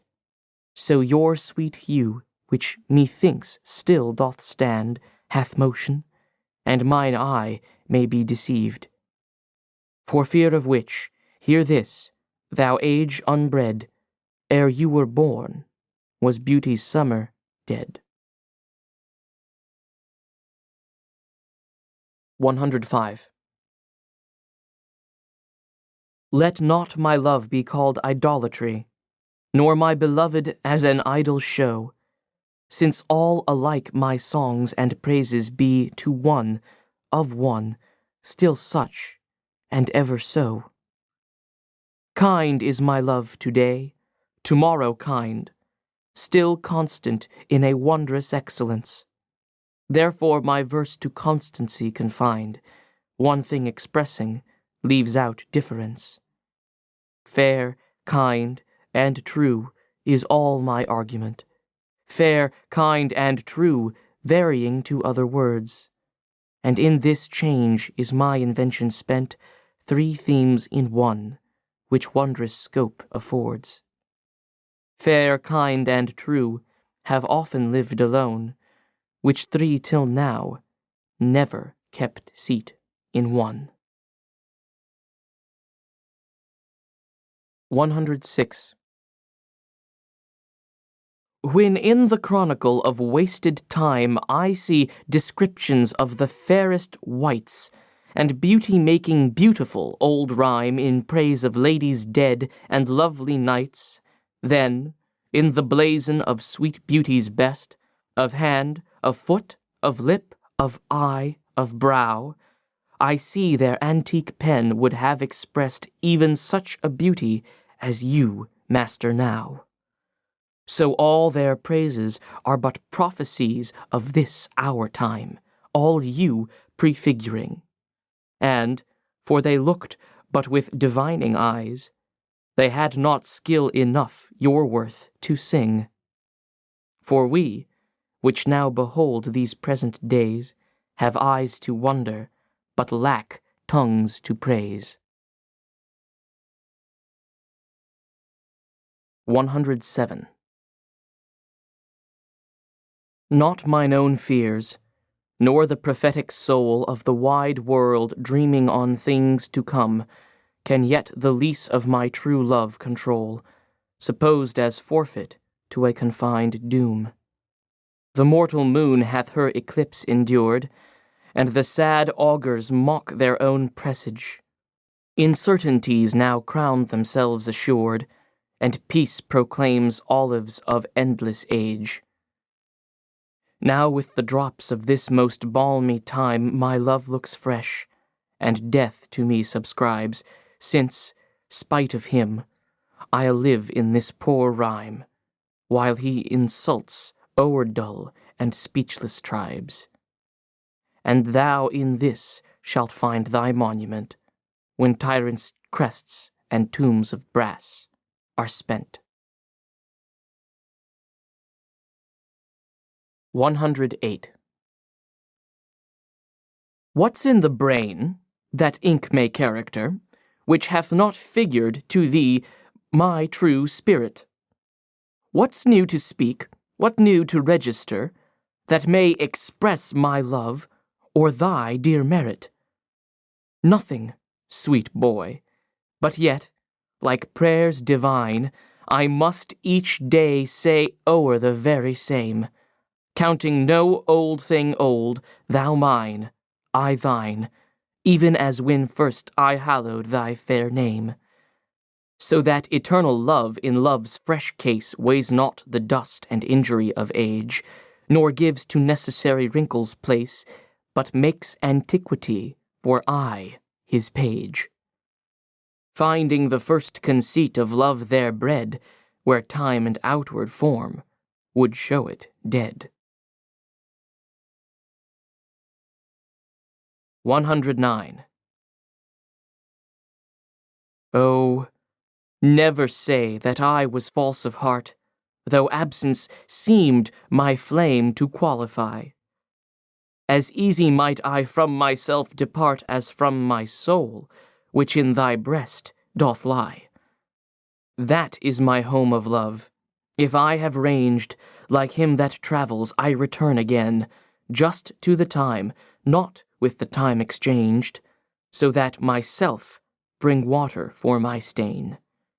Never believe, though, in my nature reigned all frailties that besiege all kinds of blood, that it could so preposterously be stained, to leave for nothing all thy sum of good.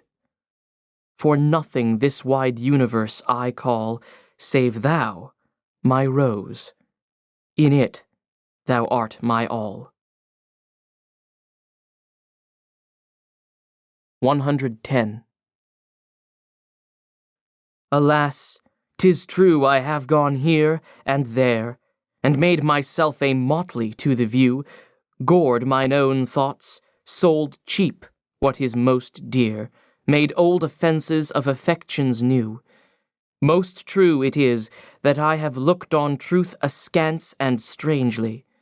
But, by all above, these blenches gave my heart another youth, and worse essays proved thee my best of love. Now all is done, have what shall have no end. Mine appetite I never more will grind on newer proof, to try an older friend, a god in love, to whom I am confined. Then give me welcome, next my heaven the best, even to thy pure and most loving breast. 111. Oh, for my sake do you with fortune chide, the guilty goddess of my harmful deeds, that did not better for my life provide than public means which public manners breeds. Thence comes it that my name receives a brand, and almost thence my nature is subdued to what it works in, like the dyer's hand. Pity me, then, and wish I were renewed, whilst, like a willing patient, I will drink potions of isle gainst my strong infection. No bitterness that I will bitter think, nor double penance to correct correction. Pity me, then, dear friend, and I assure ye even that your pity is enough to cure me. 112. Your love and pity doth the impression fill which vulgar scandal stamped upon my brow. For what care I who calls me well or ill? So you, o'er green my bad, my good allow. You are my all the world, and I must strive to know my shames and praises from your tongue. None else to me, nor I to none alive, that my steeled sense or changes right or wrong. In so profound abysm I throw all care of others' voices, that my adder's sense to critic and to flatterer stopped are. Mark how, with my neglect, I do dispense. You are so strongly in my purpose bred, that all the world besides methinks are dead. 113. Since I left you, mine eye is in my mind, and that which governs me to go about doth part his function, and is partly blind, seems seeing, but effectually is out. For it no form delivers to the heart of bird, of flower or shape, which it doth latch. Of his quick objects hath the mind no part, nor his own vision holds what it doth catch. For if it see the rudest or gentlest sight, the most sweet favour or deformedest creature, the mountain or the sea, the day or night, the crow or dove, it shapes them to your feature. Incapable of more, replete with you, my most true mind thus maketh mine untrue. 114. Or whether doth my mind, being crowned with you, drink up the monarch's plague, this flattery? Or whether shall I say, mine eye saith true, and that your love taught it this alchemy, to make of monsters and things indigest such cherubins as your sweet self resemble, creating every bad a perfect best, as fast as objects to his beams assemble? Oh, 'tis the first, 'tis flattery in my seeing, and my great mind most kingly drinks it up. Mine eye well knows what with his gust is greeing, and to his palate doth prepare the cup.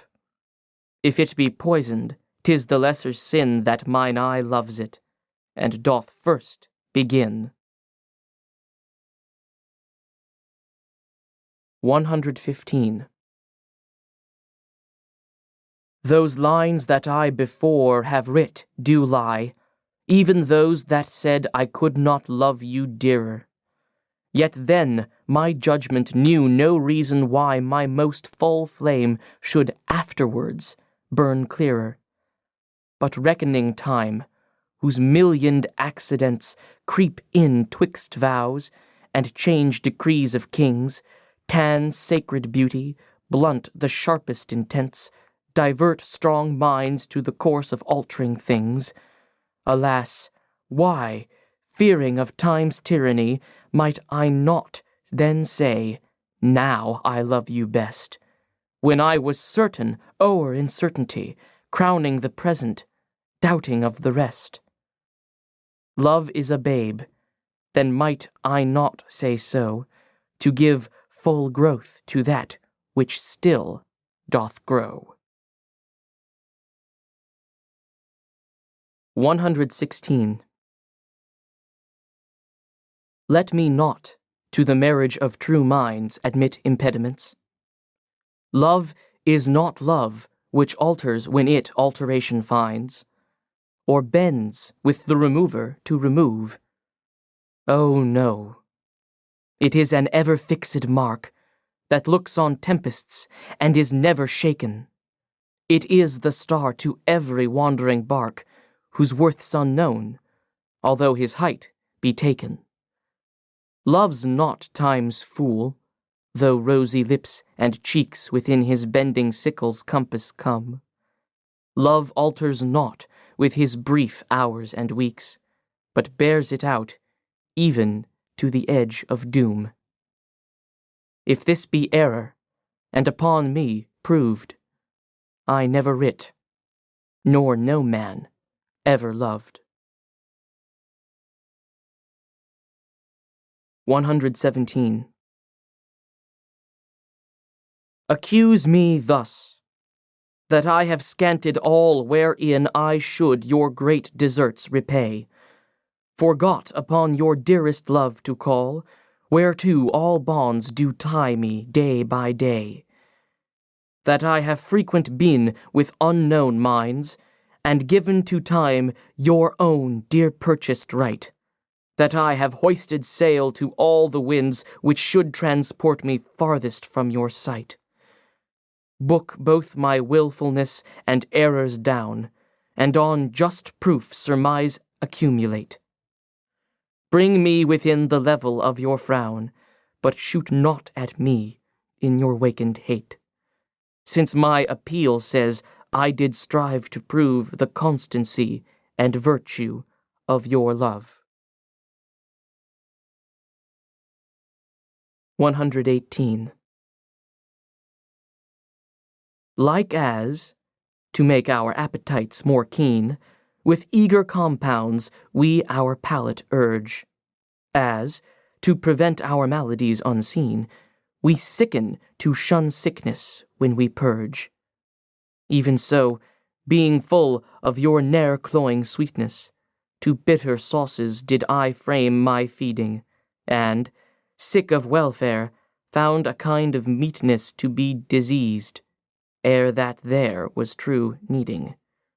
Thus policy in love t'anticipate the ills that were not, grew to faults assured, and brought to medicine a healthful state, which, rank of goodness, would by ill be cured.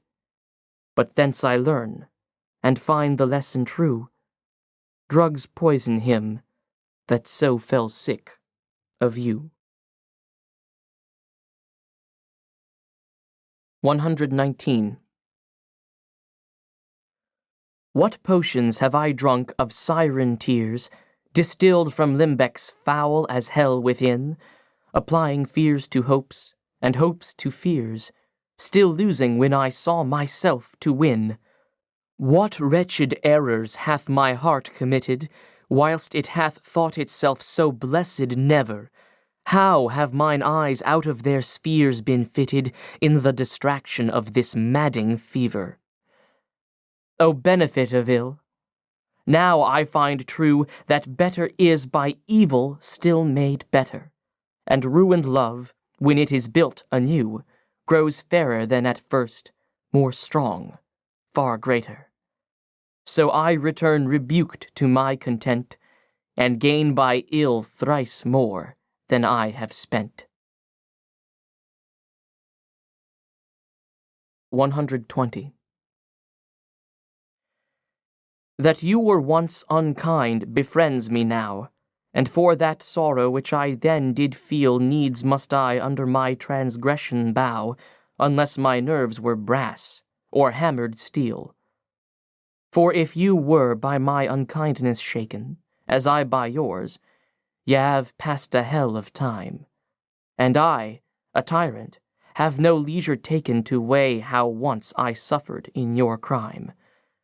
Oh, that our night of woe might have remembered my deepest sense, how hard true sorrow hits, and soon to you, as you to me then, tendered the humble salve which wounded bosom fits. But that, your trespass, now becomes a fee. Mine ransom yours, and yours must ransom me. 121. 'Tis better to be vile than vile esteemed, when not to be receives reproach of being, and the just pleasure lost, which is so deemed not by our feeling, but by others' seeing. For why should others' false adulterate eyes give salutation to my sportive blood? Or on my frailties why are frailer spies, which in their wills count bad what I think good?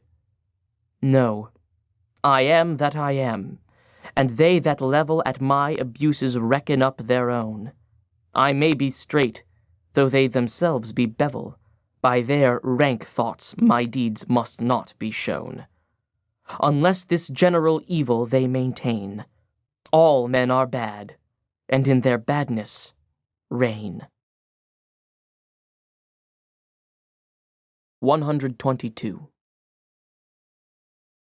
Thy gift, thy tables, are within my brain full charactered with lasting memory, which shall above that idle rank remain, beyond all date, even to eternity. Or, at the least, so long as brain and heart have faculty by nature to subsist, till each to raised oblivion yield his part of thee, thy record never can be missed. That poor retention could not so much hold, nor need I tallies thy dear love to score. Therefore to give them from me was I bold, to trust those tables that receive thee more. To keep an adjunct to remember thee were to import forgetfulness in me. 123. No, time, thou shalt not boast that I do change. Thy pyramids built up with newer might to me are nothing novel, nothing strange. They are but dressings of a former sight. Our dates are brief, and therefore we admire what thou dost foist upon us that is old, and rather make them born to our desire than think that we before have heard them told. Thy registers and thee I both defy, not wondering at the present nor the past. For thy records and what we see doth lie, made more or less by thy continual haste. This I do vow, and this shall ever be, I will be true, despite thy scythe and thee. 124. If my dear love were but the child of state, it might, for fortune's bastard, be unfathered, as subject to time's love or to time's hate, weeds among weeds, or flowers with flowers gathered. No, it was builded far from accident. It suffers not in smiling pomp, nor falls under the blow of thralled discontent, whereto the inviting time our fashion calls. It fears not policy, that heretic, which works on leases of short-numbered hours, but all alone stands hugely politic, that it nor grows with heat, nor drowns with showers.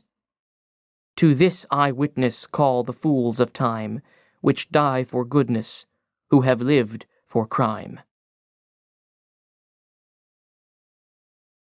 125. Were't aught to me I bore the canopy, with my extern the outward honoring, or laid great bases for eternity, which proves more short than waste or ruining?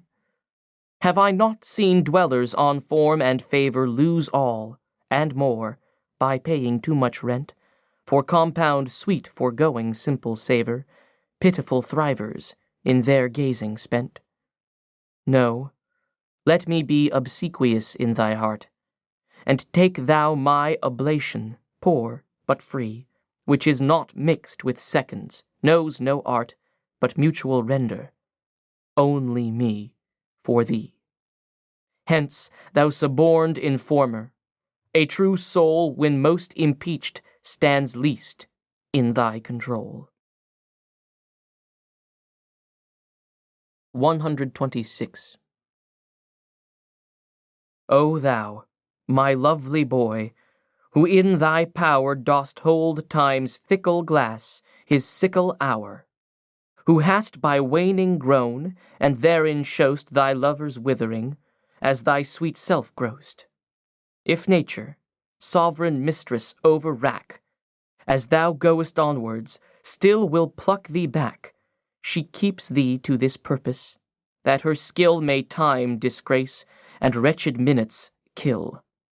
Yet fear her, O thou minion of her pleasure. She may detain, but not still keep her treasure. Her audit, though delayed, answered must be, and her quietus is to render thee. 127. In the old age, black was not counted fair, or if it were, it bore not beauty's name. But now is black beauty's successive heir, and beauty slandered with a bastard shame. For since each hand hath put on nature's power, fairing the foul with art's false borrowed face, sweet beauty hath no name, no holy bower, but is profaned, if not lives in disgrace. Therefore my mistress's eyes are raven black, her eyes so suited, and they mourners seem at such, who, not born fair, no beauty lack, slandering creation with a false esteem. Yet so they mourn, becoming of their woe, that every tongue says beauty should look so. 128. How oft, when thou, my music playest, upon that blessed wood whose motion sounds with thy sweet fingers, when thou gently swayest the wiry concord that mine ear confounds, do I envy those jacks that nimble leap to kiss the tender inward of thy hand, whilst my poor lips, which should that harvest reap, at the wood's boldness by thee blushing stand. To be so tickled, they would change their state and situation with those dancing chips, o'er whom thy fingers walk with gentle gait, making dead wood more blessed than living lips.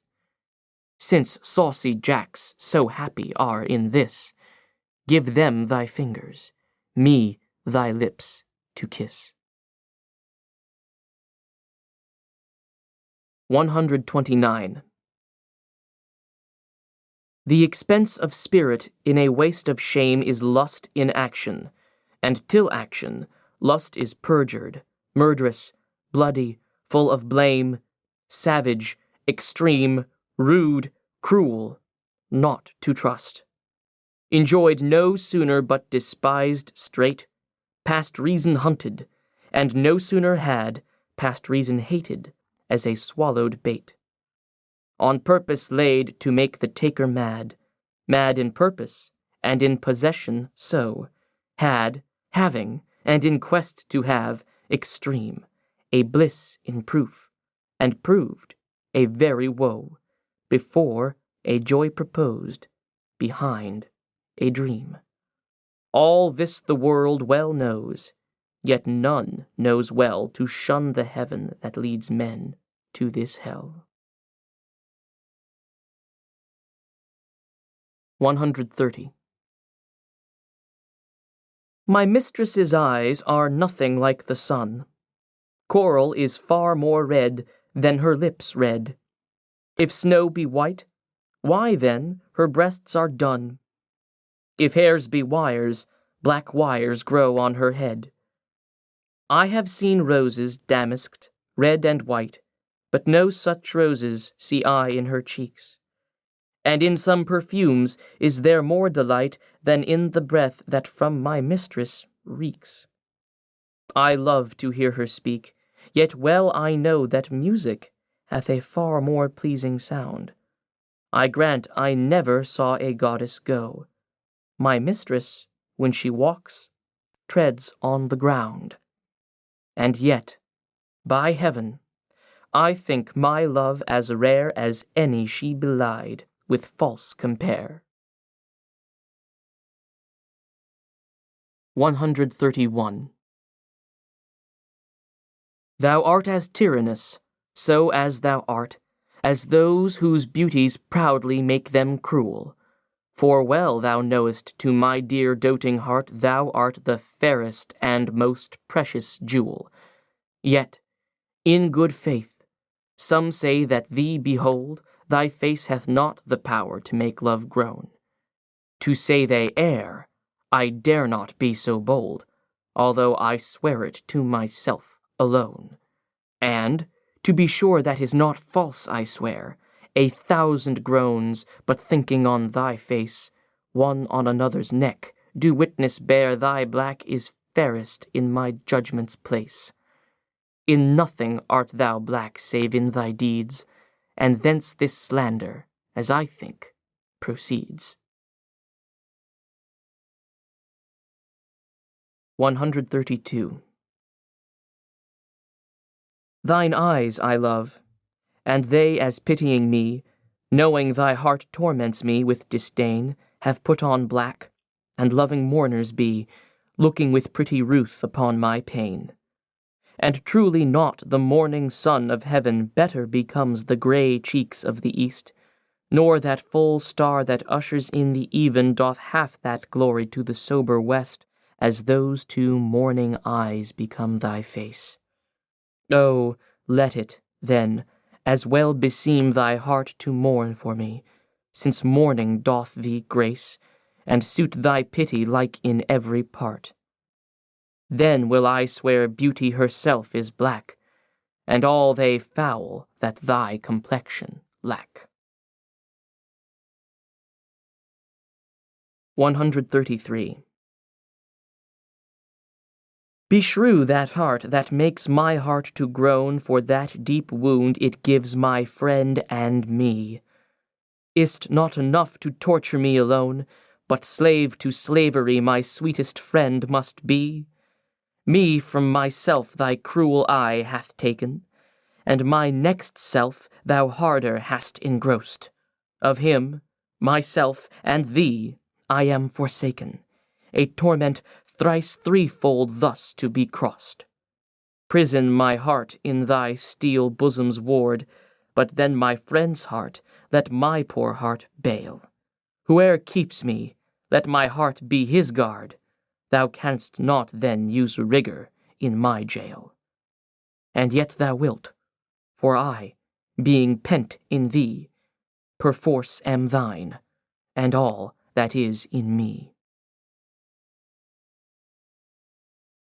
134. So, now I have confessed that he is thine, and I myself am mortgaged to thy will, myself I'll forfeit, so that other mine thou wilt restore, to be my comfort still. But thou wilt not, nor he will not be free, for thou art covetous, and he is kind. He learned but, surety-like, to write for me, under that bond that him as fast doth bind.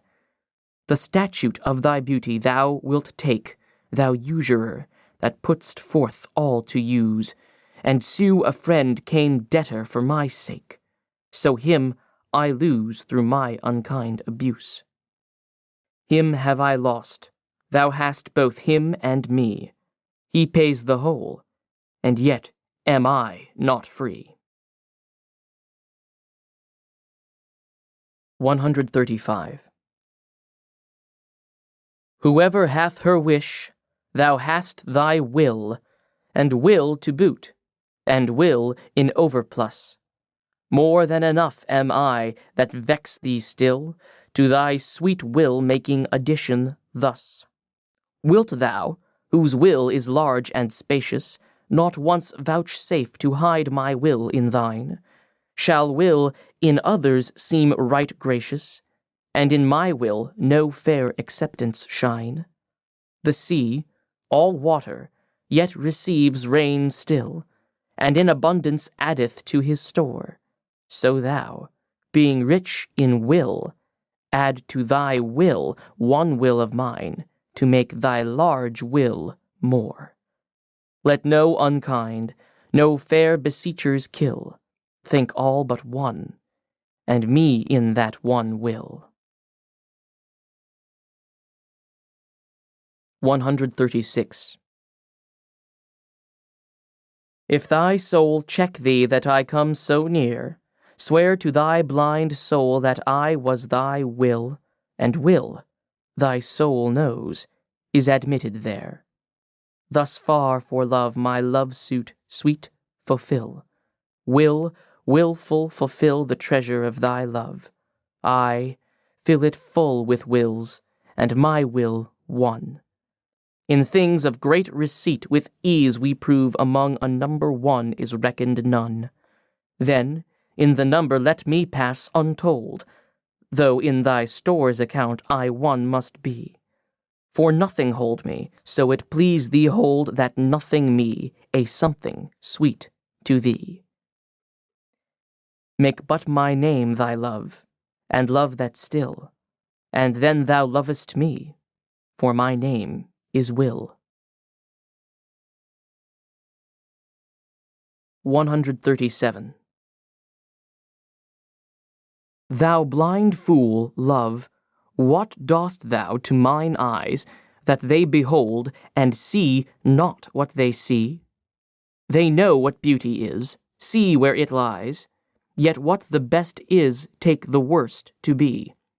If eyes, corrupt by over-partial looks, be anchored in the bay where all men ride, why of eyes' falsehood hast thou forged hooks, whereto the judgment of my heart is tied? Why should my heart think that a several plot, which my heart knows the wide world's commonplace, or mine eyes seeing this, say this is not, to put fair truth upon so foul a face? In things right true my heart and eyes have erred, and to this false plague are they now transferred. 138.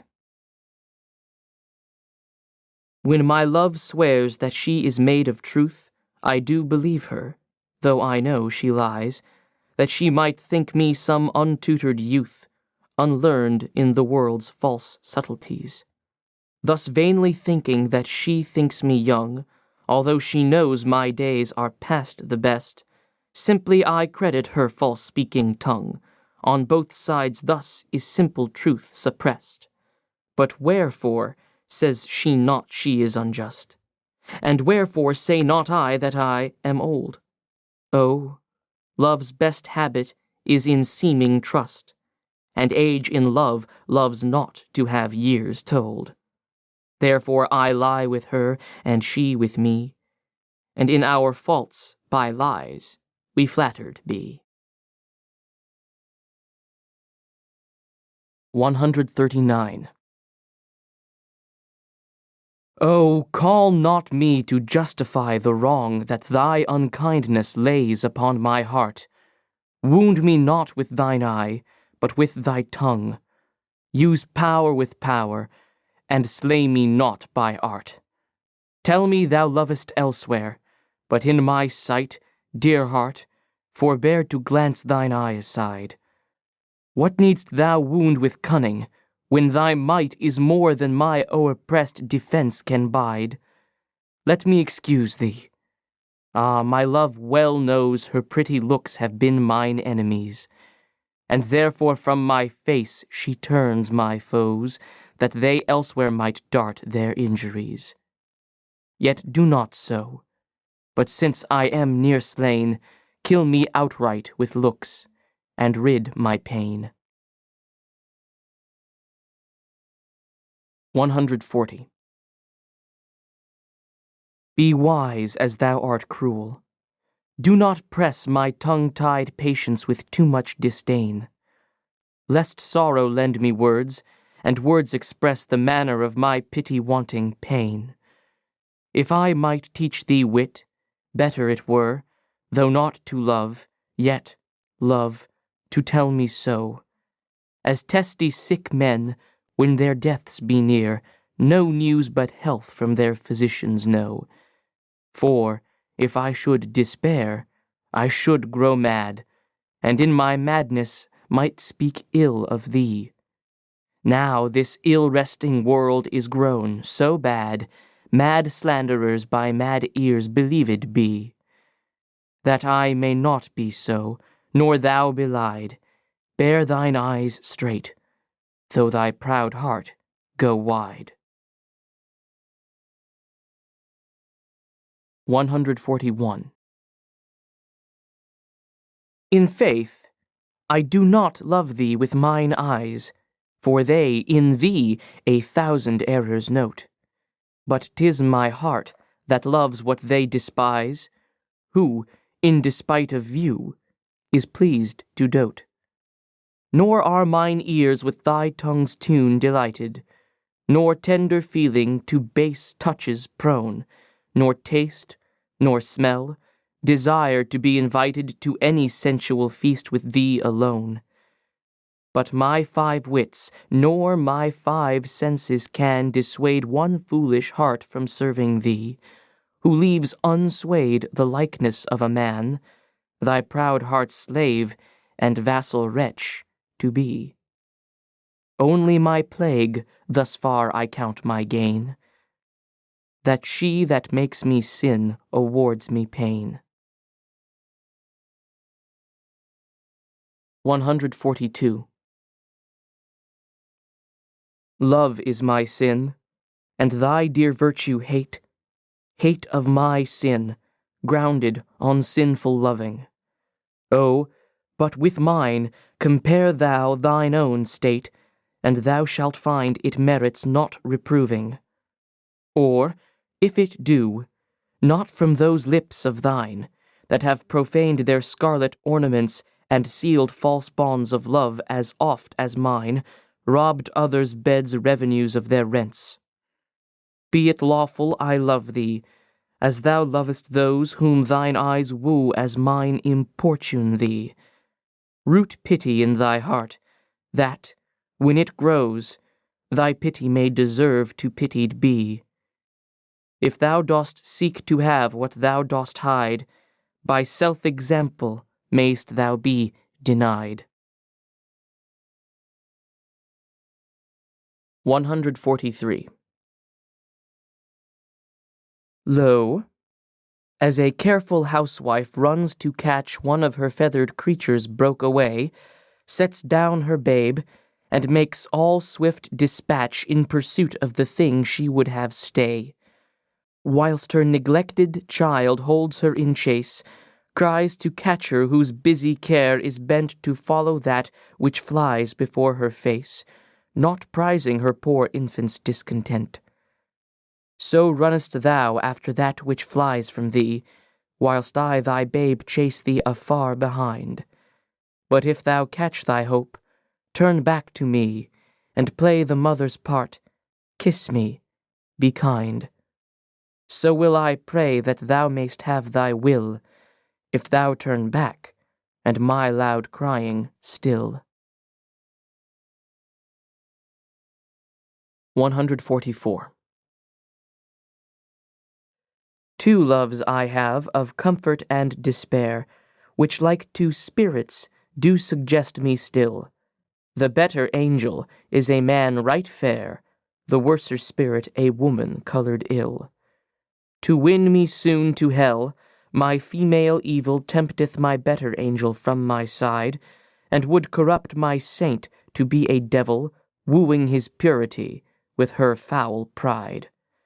And whether that my angel be turned fiend suspect I may, yet not directly tell, but being both from me, both to each friend, I guess one angel in another's hell. Yet this shall I ne'er know, but live in doubt, till my bad angel fire my good one out. 145. Those lips that love's own hand did make breathed forth the sound that said I hate to me that languished for her sake. But when she saw my woeful state, straight in her heart did mercy come, chiding that tongue that ever sweet was used in giving gentle doom, and taught it thus anew to greet. I hate she altered with an end, that followed it as gentle day doth follow night, who like a fiend from heaven to hell is flown away. I hate from hate away she threw, and saved my life, saying, "Not you." 146. Poor soul, the center of my sinful earth these rebel powers array. Why dost thou pine within and suffer dearth, painting thy outward walls so costly gay? Why so large cost, having so short a lease, dost thou upon thy fading mansion spend? Shall worms, inheritors of this excess, eat up thy charge? Is this thy body's end? Then, soul, live thou upon thy servant's loss, and let that pine to aggravate thy store. Buy terms divine in selling hours of dross, within be fed, without be rich no more. So shalt thou feed on death, that feeds on men, and death once dead, there's no more dying then. 147. My love is as a fever, longing still for that which longer nurseth the disease, feeding on that which doth preserve the ill, the uncertain sickly appetite to please. My reason, the physician to my love, angry that his prescriptions are not kept, hath left me, and I desperate now approve desire is death, which physic did accept. Past cure I am, now reason is past care, and frantic mad with evermore unrest. My thoughts and my discourse as madmen's are, at random from the truth vainly expressed. For I have sworn thee fair, and thought thee bright, who art as black as hell, as dark as night. 148. O me, what eyes hath love put in my head, which have no correspondence with true sight? Or, if they have, where is my judgment fled, that censures falsely what they see aright?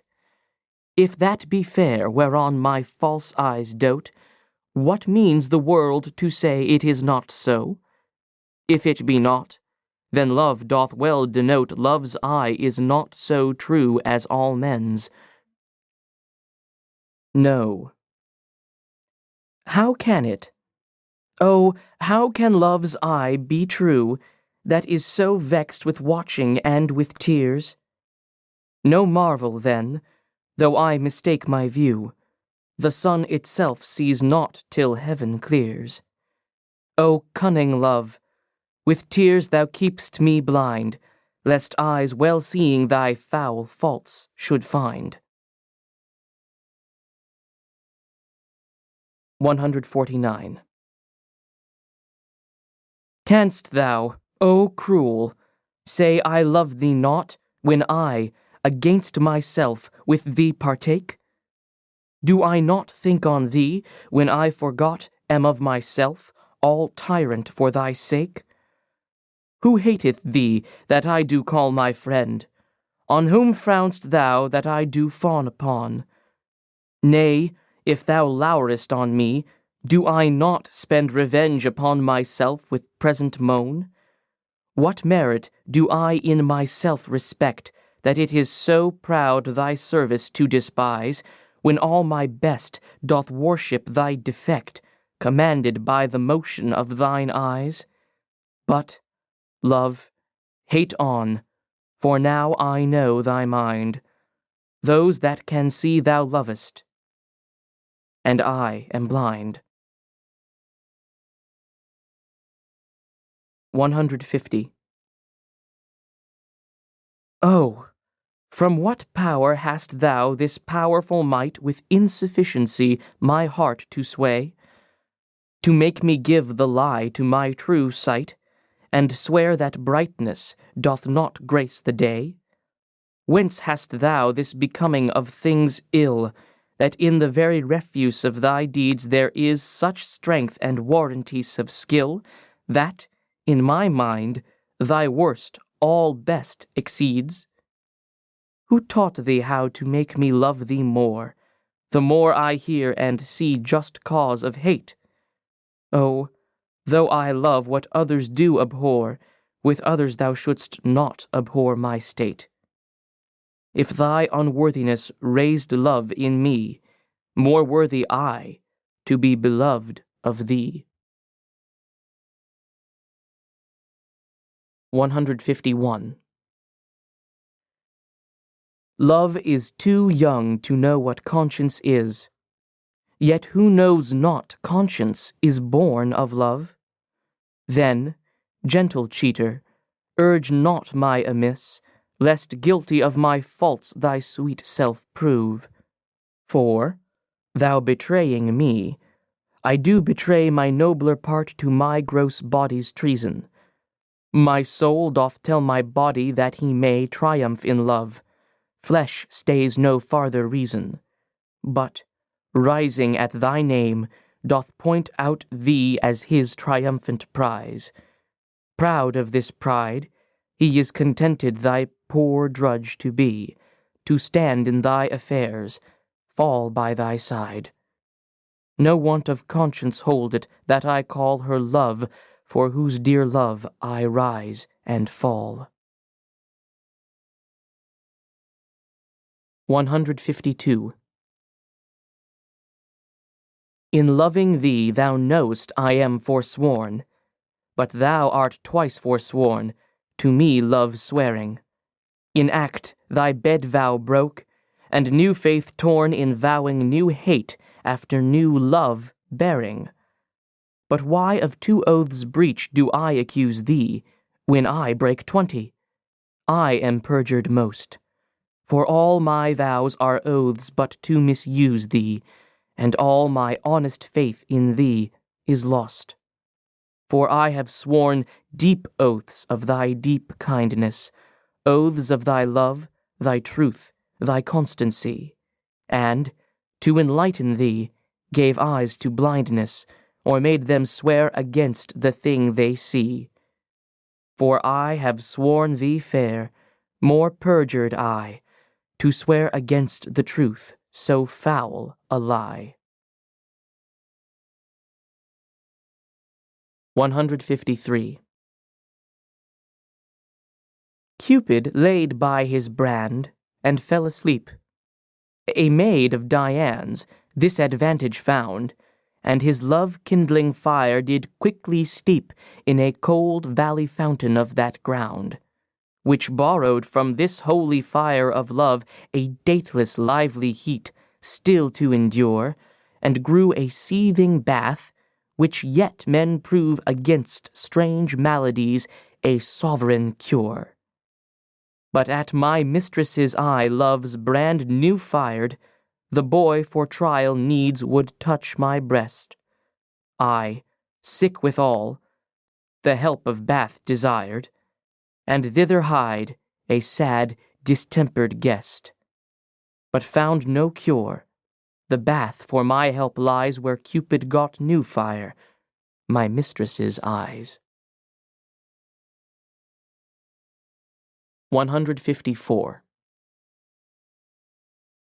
The little love-god lying once asleep laid by his side his heart-inflaming brand, whilst many nymphs that vowed chaste life to keep came tripping by.